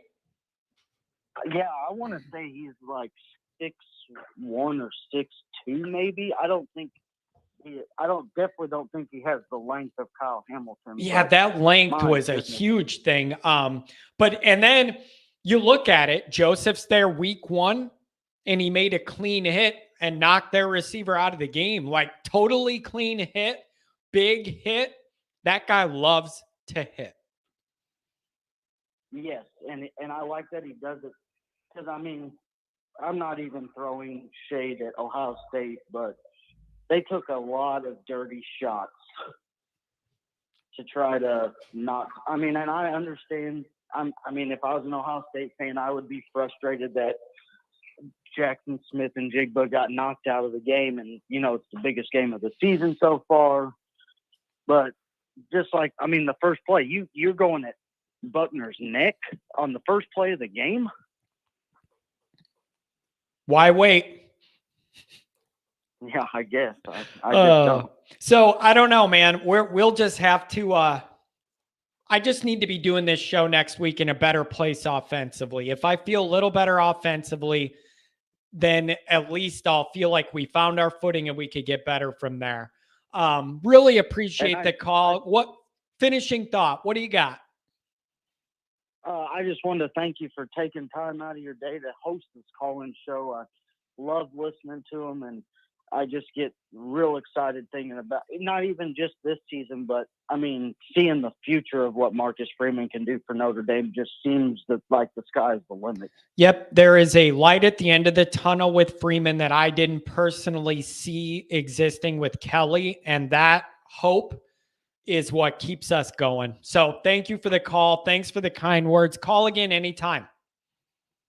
Thanks. Have a great day. You too. Take care. What a nice guy. Real nice. Couple things in the chat here that needs to be addressed. What if Marshall's wins? What will the narrative be? Who will be fired? If the Marshalls win, then that means, I don't know, they had a battle at the border with people coming in illegally. Like, I don't know if the Marshalls win. What exactly did U.S. Marshals do? Is that border stuff? I don't know what the Marshals do. Oh, something else in the chat here that we need to talk about. And I knew this was going to come up. I knew it was going to come up, and it did. I knew when I got down the path of saying, what do you expect to see against Marshall and Cal and all that? I knew that then people were going to say, it's Marshall and Cal, so it doesn't matter. Like, who cares what you do against Marshall and Cal? The measuring stick is Ohio State. It isn't going to be a big deal. I totally get that frustration.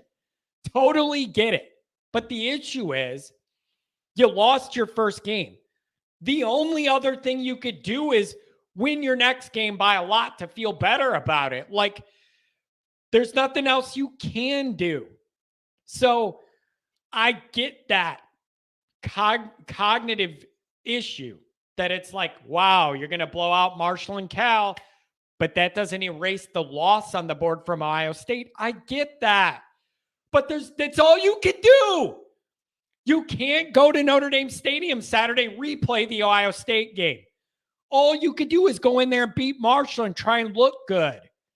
That's it. That's all you could do. So it's totally frustrating. Jerry, is this you? Let's bring it up. There is no measuring stick with any team in week 1. Totally disagree. Ohio State was a clear measuring stick for Notre Dame. Clear. If you want to say Notre Dame wasn't for them because you think they're above that, fine. But Ohio State was absolutely a measuring stick for Notre Dame. You needed to know where you were starting from. And I do think it was for Ohio State. They had to prove their defense was better. So, yeah, it was a measuring stick for both. Oh, Kent, I love you. I want to be mad at Kent, but he doesn't even like Notre Dame, and he's tuning in to hear me talk about Notre Dame Marshall. That loyalty impresses me.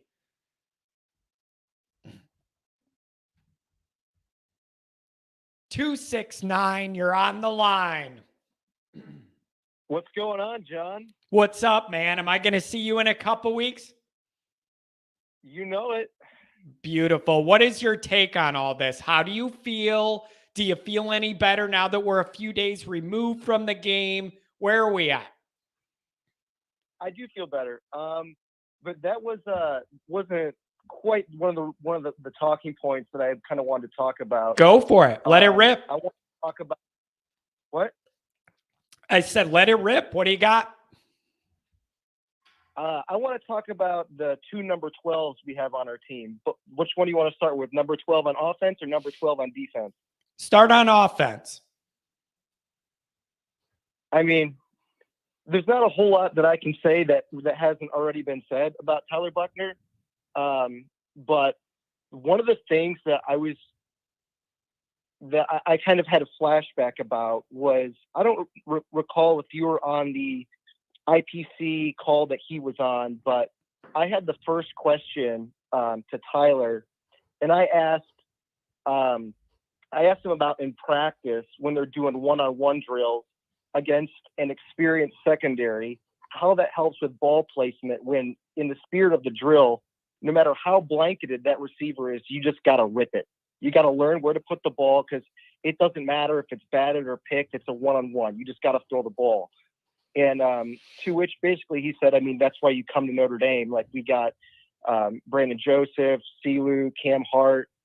But I didn't realize how big of an asset that actually is until watching last weekend. I mean, one-on-one, even like Benjamin Morrison and Jaden Mickey against all those receivers, like that really, really must push him, Drew Pine and Steve Angeli, all of those guys, to literally practice putting the ball in where only their guy can get it. Because in that situation, you just got to do it. And that was one thing that I had kind of thought about. And that's something I hope that we see this weekend is, just letting him take those 50-50 shots, because he's definitely getting good looks on him at practice. And to that point, I don't know if you agree with this or disagree, but I don't see a big need to do too many design quarterback runs against Marshall. I see the need to do maybe some read option and some zone read type stuff. But in terms of design quarterback runs, I don't see a whole lot of need to kind of exploit a competitive advantage in that area. Not only exploit a competitive advantage, but you shouldn't need Buckner to take hits carrying the ball to beat Marshall and Cal. That's the other thing. Against Ohio State, you're going to have to lower your head, kid, and take some hits, because I thought that's what it would take. You don't need that in these 2 games. You shouldn't. So do it a little bit to get comfortable with it. And then I agree. You don't need him out there taking hits against Cal. Are you out of your mind? Work on everything else, right? for sure. And that was the other point of it too. You know, like it would be a shame if something were to happen. I agree with what you're saying. It's like, you know, to a point also, you know, we do need to work on some of that stuff, Yep. but I don't think we need to be doing it 10 times. Yeah. But it'll be interesting to see what they dial up from that perspective. You know what? I feel good about no turnovers. No turnovers from Buckner week 1, even with an ultra conservative plan. Him having no turnovers in that environment, I like a lot. Yeah. I mean, I agree. And I think that there was almost some, it looked like it in some perspective, I would have rather him throw a pick 50 yards down the field than get these crappy punts we were getting. Just to be able to try opening it up even. Right. And the pass plays that we ran, I liked. All of the ones that we ran, honestly, I really liked. I don't think that there was one out there that I didn't like. You know, like, for example, the first play of the game, that RPO was beautiful. The seam ball to Bauman I talked about. Yep.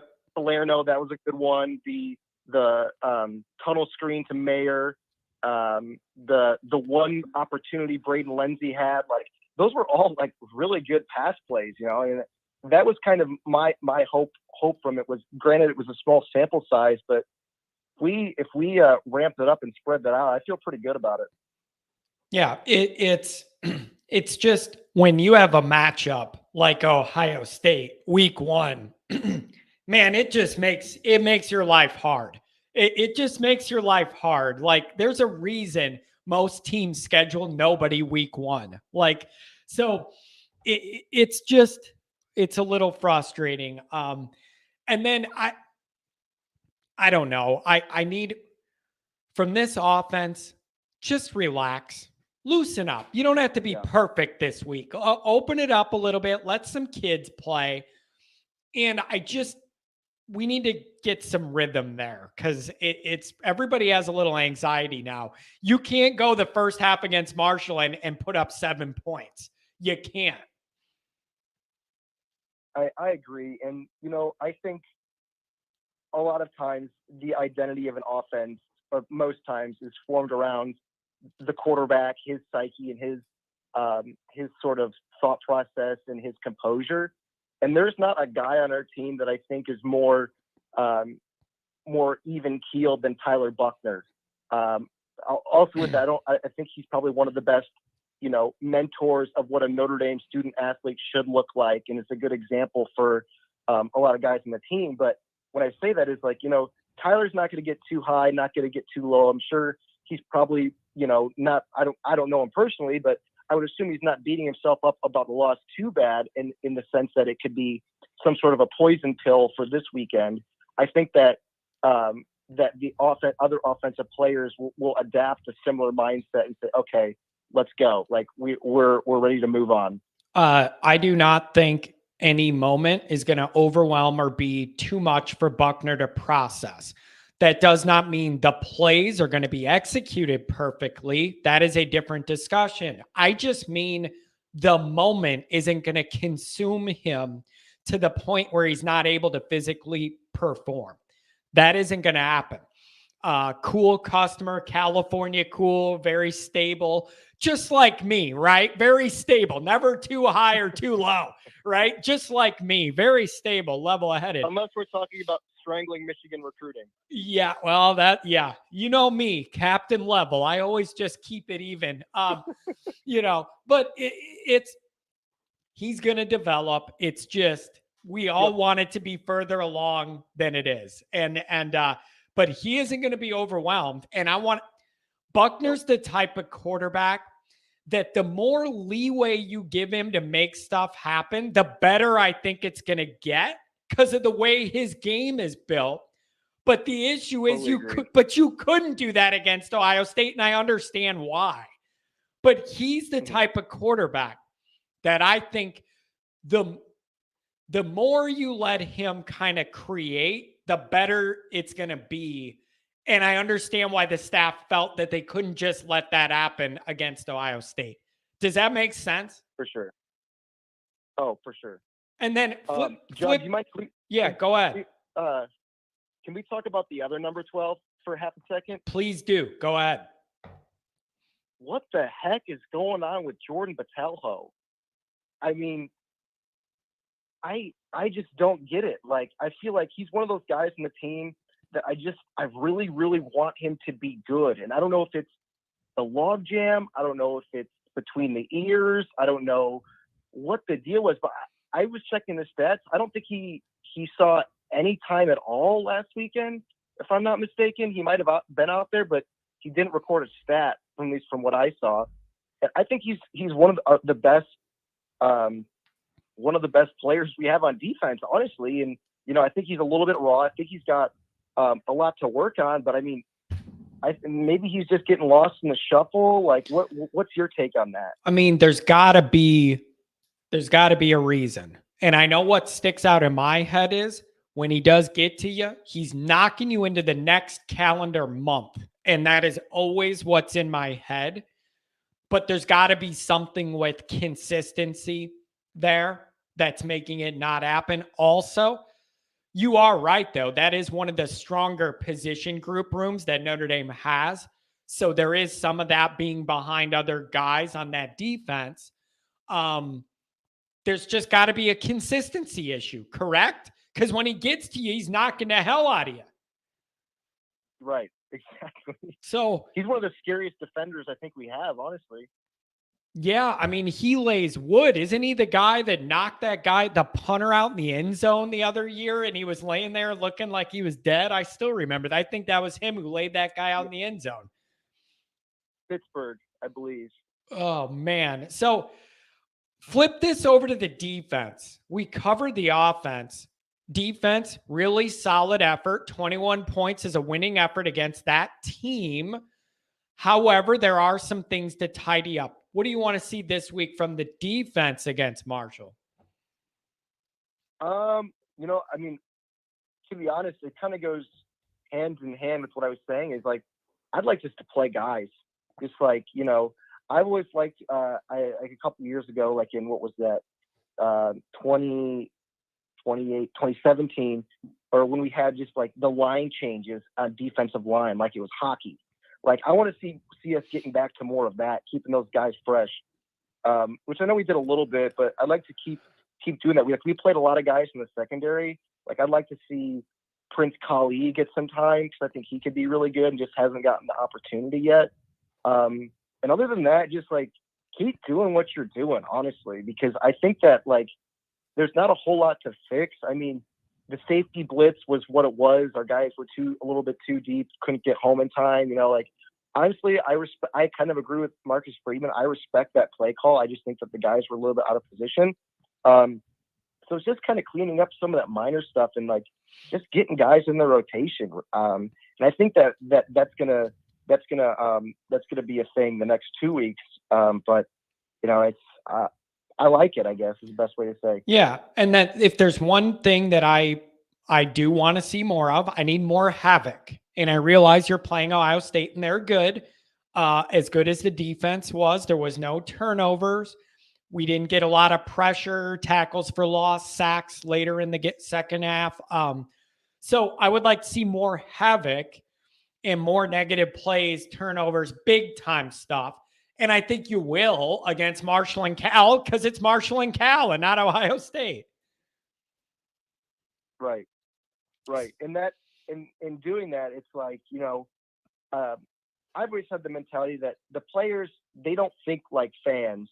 They don't think, oh, this is Marshall and Cal. I got to pick against Marshall. It was just Marshall. They're like, okay, I can do this. Like I can hold my own. It's more of a confidence builder than it is a write-off as it is, right. I think that sometimes how fans believe it is. Yeah. And that matters a lot. That's a really good point. And that's why these games are important. And that's why I want to see a guy like Merriweather make some plays the next 2 weeks, gain some confidence, say, hey, I could do this, make some plays.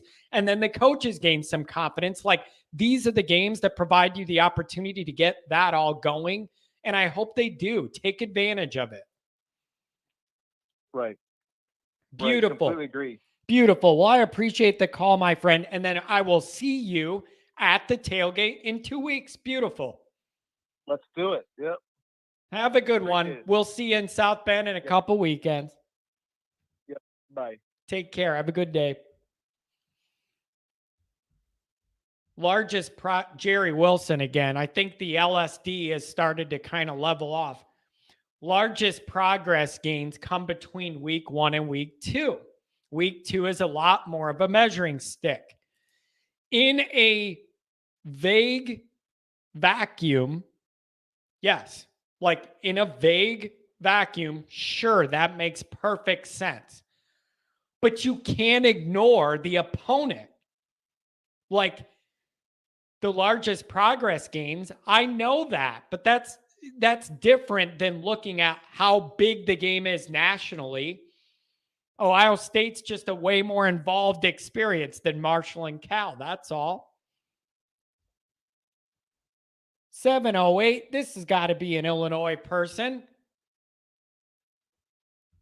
708, you're on the air. How you doing, John? What's going on, man? How are you? I'm doing all right. What's on your mind? Well, talking about this Ohio State game before we move on here, because I know it's Marshall week, which I'm the one who wrote 56-0, by the way. I like that. We need that. Well, I mean, I understand it's Marshall, and I know they're like a mid-American conference team. So, I mean, I get that they could come in and, upset us, because you always got to keep in mind that App State game with Michigan. But anyway, with the Ohio State game, I think it really came down not just with play calling. It came down to that pass interference call with Matt Salerno, the 2 catches that weren't catches, if anybody saw them, because there was one where the guy was out of bounds and he caught it, and they called it a catch, and it shouldn't have been. It should have been incomplete. And then there was one to, I think it was Marvin Harrison Jr., where it hit the ground and they called it a catch. But Ohio State took advantage and got to the line as quick as possible, and we couldn't do anything, or they didn't want to review it or whatever. So, and they couldn't because they called another play. So, I think it really came down to that. I think besides offensive play calling being a little bit too conservative, and maybe that blitz call, where I think we had miscommunication, because the way that Mickey was playing, it seemed like he was supposed to get help from one of the safeties. But it is what it is. We'll clean it up, and we got a couple games here and there to get things together before we get to Clemson or USC or anybody that's a big time team that has playoff implications, Yeah, we got a nice run up here, a nice string of games to work and tighten things up and improve. So what are you hoping to see against Marshall that looks different? A little bit better line play, which I think we'll see. Obviously, we'll see it on the defensive end. I'm not worried about defense. We're solid on defense. Offensively, I know we got Harry back, and I know it's going to take time before we get some consistency on that side. But I'd say a little bit better line play. Hopefully, Tommy opens it up a little bit more. Because we got speed on the edge, man. We got Lindsey, we got Styles. You can even scheme in Mayer in there. Me and my dad were talking, saying that you could have Audric or Diggs that run the running back position. You could put Mayer in the slot and Tyree in the slot, and just kind of, I mean, you got weapons all over this offense, and you need to be using them, not just for 1 or 2 catches a game. So, but I think we'll see more of the playbook being open. Yeah, and I think we need to. I think that's needed, and I do understand their hesitancy to do it last week. and it did hold you back and cost you. And now I just think the fan base will feel a lot better, even if it's against Marshall. Show us some more. Let us see some more. Involve some more guys and really get this all building some momentum in a good direction. Right. Well, and I also want to see a finish. That was one thing that Ohio State did a lot better than we did, was finish out the game. No matter if they got up to 11 points on us or not, they finished out the game at the end of the game, and we need to do that. That's always been our Achilles heel, even under that guy in Baton Rouge there, which he lost too. So there's a win for us that last weekend. Made me feel a lot better about things, I could tell you that. So we may have lost the game against Ohio State, but then we won Sunday night. So I think that's all that matters. Beautiful. I don't know. Here's the thing. Tell me if you feel this as well. The more I sit and think about the Ohio State result, I feel like I can see the direction that Freeman wants to build this all towards. Like I can almost see the finish line, but I know that it's going to be hard to get there. Does that make sense? Like I feel that I can see a different vision for this, but there's no cheat code to get there right away. Does that make sense? That's how I kind of feel. Oh, definitely. I think it's going to take a couple of recruiting cycles here to get where we want to be going.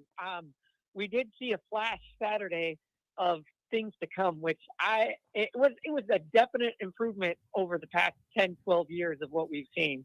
So I'm definitely happy about that. And we have a starting point now. And like I said, we get a couple of recruiting classes in here, I think we'll be fine.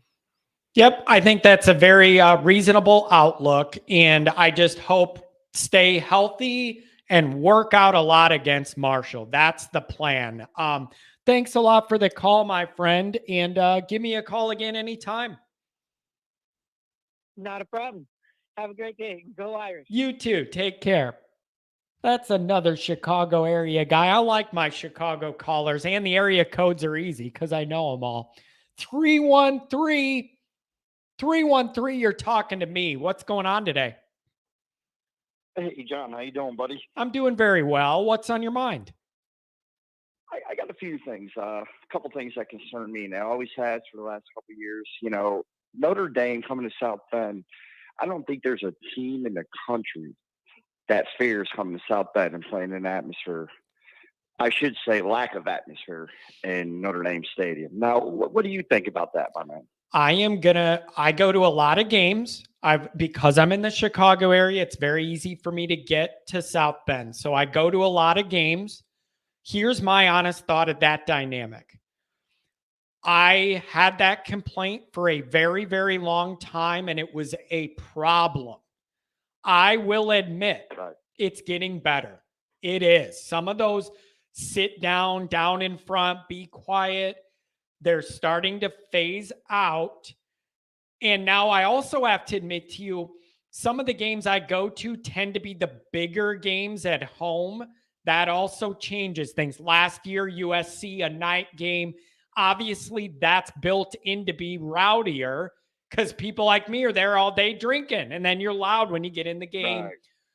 I think it is getting better than it's been the last 10 years and better now than the last 5 years. It's getting louder. However, it's Notre Dame. It's never going to be Penn State. It's never going to be LSU. That's never going to happen. It's just a different fan group. So I think it's getting better, but it's never going to be what I want. Right. That's where I'm at. Yeah, what do you think? I see where you're coming from, but I think a lot of these big games, you know, we have Clemson coming to town this year. I just think, you know, Notre Dame Nation, we got to show up. And I don't say we have to be Happy Valley, but I just think, you know, we got to be in the game. We got to be rowdy. You know, we got to rattle these cages. I mean, we always go on the road. We just played in Columbus, and everybody wants to talk about the atmosphere. Oh, atmosphere, but there's not a team in this country that fears coming to South Bend, and they're just not. There's not.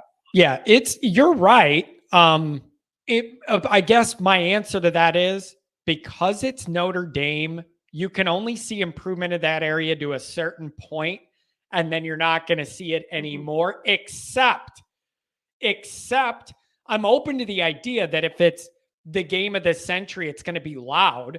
Like Bush Push is the loudest I've personally heard it in that stadium, and we're going all the way back to 2005.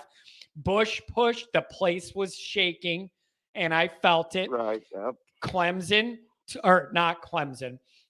Stanford 2012 in the rain, the goal line stand. It was very loud there. I don't think quite to the pitch of the Zibikowski punt return against Bush Push. Those were moments, though. Like, that's not the baseline. It has to be Notre Dame's in the mix, playoff on the line. Like, it has to be that to get it ratcheted up. It's never going to be what we want to be, though. There's always going to be too many wine and cheese Notre Dame people. There just is. No matter what, there is. There is. No, yeah, I definitely get it. I was just hoping, Marcus Freeman coming to town, we might have a little bit more to show as far as home games. And you know what? Like you said, it's a magical place. Now, wait a second, though. You brought up something. That's a good point. Maybe it will be different. We haven't seen it under Freeman. Maybe since everybody likes him more than Kelly, people will be yelling louder the whole time. I don't know. Well, I'm thinking, you don't know. I mean, I'm hoping for the best. Yeah. But I mean, at the end of the day, there's a lot of tradition in that stadium and, the surrounding areas. And, that's why we're all Notre Dame fans. I get that. But I just felt like from an elite team, that's always kind of, something that held us back, just something. But it could be a big something. I mean, Georgia comes to town. You see their sea of red in that place. And it's very disturbing at times. Yeah, it is. And that one was really bad. But you came off the bad 2016 season, 4-8. Everybody was pissed off. Then you're looking at Georgia coming. And I think a lot of Notre Dame people said, nope, not this time. I'm not putting my money down, after 4-8 to watch that. Like, I know I was in that position. I said, I'm not paying the money to go there, prove it first. But what I didn't do was buy tickets and then give them to the enemy. I just didn't go. I didn't give them to the enemy. Like, if I had the tickets, I would have sold them to a Notre Dame family that I know, a dad and a 7-year-old son, and I'd go, they're free, or here you go, face value, bring your kid to the game. I'm not selling them to those people. Exactly. So what do you think? What else is on your mind? Marshall, where are you at on Marshall? Marshall in our next couple games, I do not fear him at all. I think we're really going to put up some points, and we're going to have to essentially. But I don't think our offense is going to sputter. The only thing I do worry about, Tyler Buckner. I love the kid running, and I know he could run, but there's just something where I feel it just seems like, watching him on TV anyhow, he doesn't have like the elusive shakiness. I don't know. It just seems like every time he's running the ball, he takes a direct hit, man. Like he doesn't even try to get out of the way. I remember on the goal line the other day, it was just like a linebacker and him, and it's like he ran right into the guy. Do you notice that, John? Or? Yeah, and I think, what else too? Some of that is a feel, and that's it. It makes me nervous because of what a big deal Buckner is to this offense, or whatever the offense is allegedly going to morph into. That's a feel. He's got to learn that, and you only learn that with more experience. And like you said, I agree with you. It feels like, and it's not like he doesn't have the athletic ability. I know for a fact from seeing a few of his runs last year, it just felt like he was way too tight, and everything was just too mechanical or something playing Saturday. You know what I mean? Like you say, he was just too light. There was no looseness. Yeah. And but it feels like I get why. Because you can't just go freewheeling it against Ohio State and say, hey, young kid, make plays. I get that. Exactly. I get that. But we got down a path in this game far enough where I would have liked to see Notre Dame go, wow, we're really in this. Now's the time to push it a little bit. That's what I would have liked to see. Oh, yeah. Yeah, absolutely. And as far as the offensive play calling, I've been a Notre Dame fan my whole life, and it's just like another year of this. I mean, it was so predictable, and I get, we had to be conservative. I get everybody saying all this, but I mean, dial something up. Even if we don't have the athletes, we're a top-tier program. Good coaching can make an athlete and a playmaker on that field out of anybody. You just got to put them in the right position at the right time. I'm so done hearing about, oh, we don't have this, we don't have that. That's coaching. Yep. And you know, to that end, it's coaching and the talent's going to be upgraded here. The talent's being upgraded every week. Like, we have our recruiting frustrations at the very, very high end, and those have to be addressed and dealt with. But make no doubt about it, every week this staff recruits, we're getting deeper and faster and stronger. And I believe that. They're doing it the right way. Absolutely. And my point is, the dude from Ohio State, I can't remember his name right now, but he gets that big touchdown and then goes right down on the kickoff team and makes a tackle. Yep, right away. I mean, it's the heart. It's the heart. You got to play with heart. In our offense, I'm telling you, you just got to get some of these kids the ball. Get them going. You might be pleasantly surprised if you just try it. Exactly. And how we didn't run a screen pass, or you said earlier, a couple quick slants, or it was mind-boggling. It just frustrates the hell out of me watching this offense the last few years. Yeah, it is frustrating, and it's got to break somewhere, and it's got to change somehow. Marshall's your opportunity to start that and open things up. Don't play limited in a little box. Let some of the young guys have some confidence and just see what you could do. Like, you got to start developing all this, and the only way to do that is to let the guys play. Yeah, and I really agree with you, buddy. I really do. And listen, I appreciate you taking my call and appreciate everything you do, my man. No problem. I appreciate it. Irish. Have a good rest of the week. Give me a call later in the week. Yes, sir. Talk to you later, buddy. Take care. Have a good one. Oh, beautiful. We are past the 2-hour mark, folks. Kent loves me. He misses me. Great show. Always funny, stirring up the pot. Beat Marshall, you bums. Kent is an interesting person. Notre Dame hater becomes full circle at the end. I love you, Kent. You and I would probably get along in real life, maybe. All right, everybody. Thanks for being here. All the interactions, the chats, the donations, all of it. Thank you. Have a good one. We'll see you in a couple days.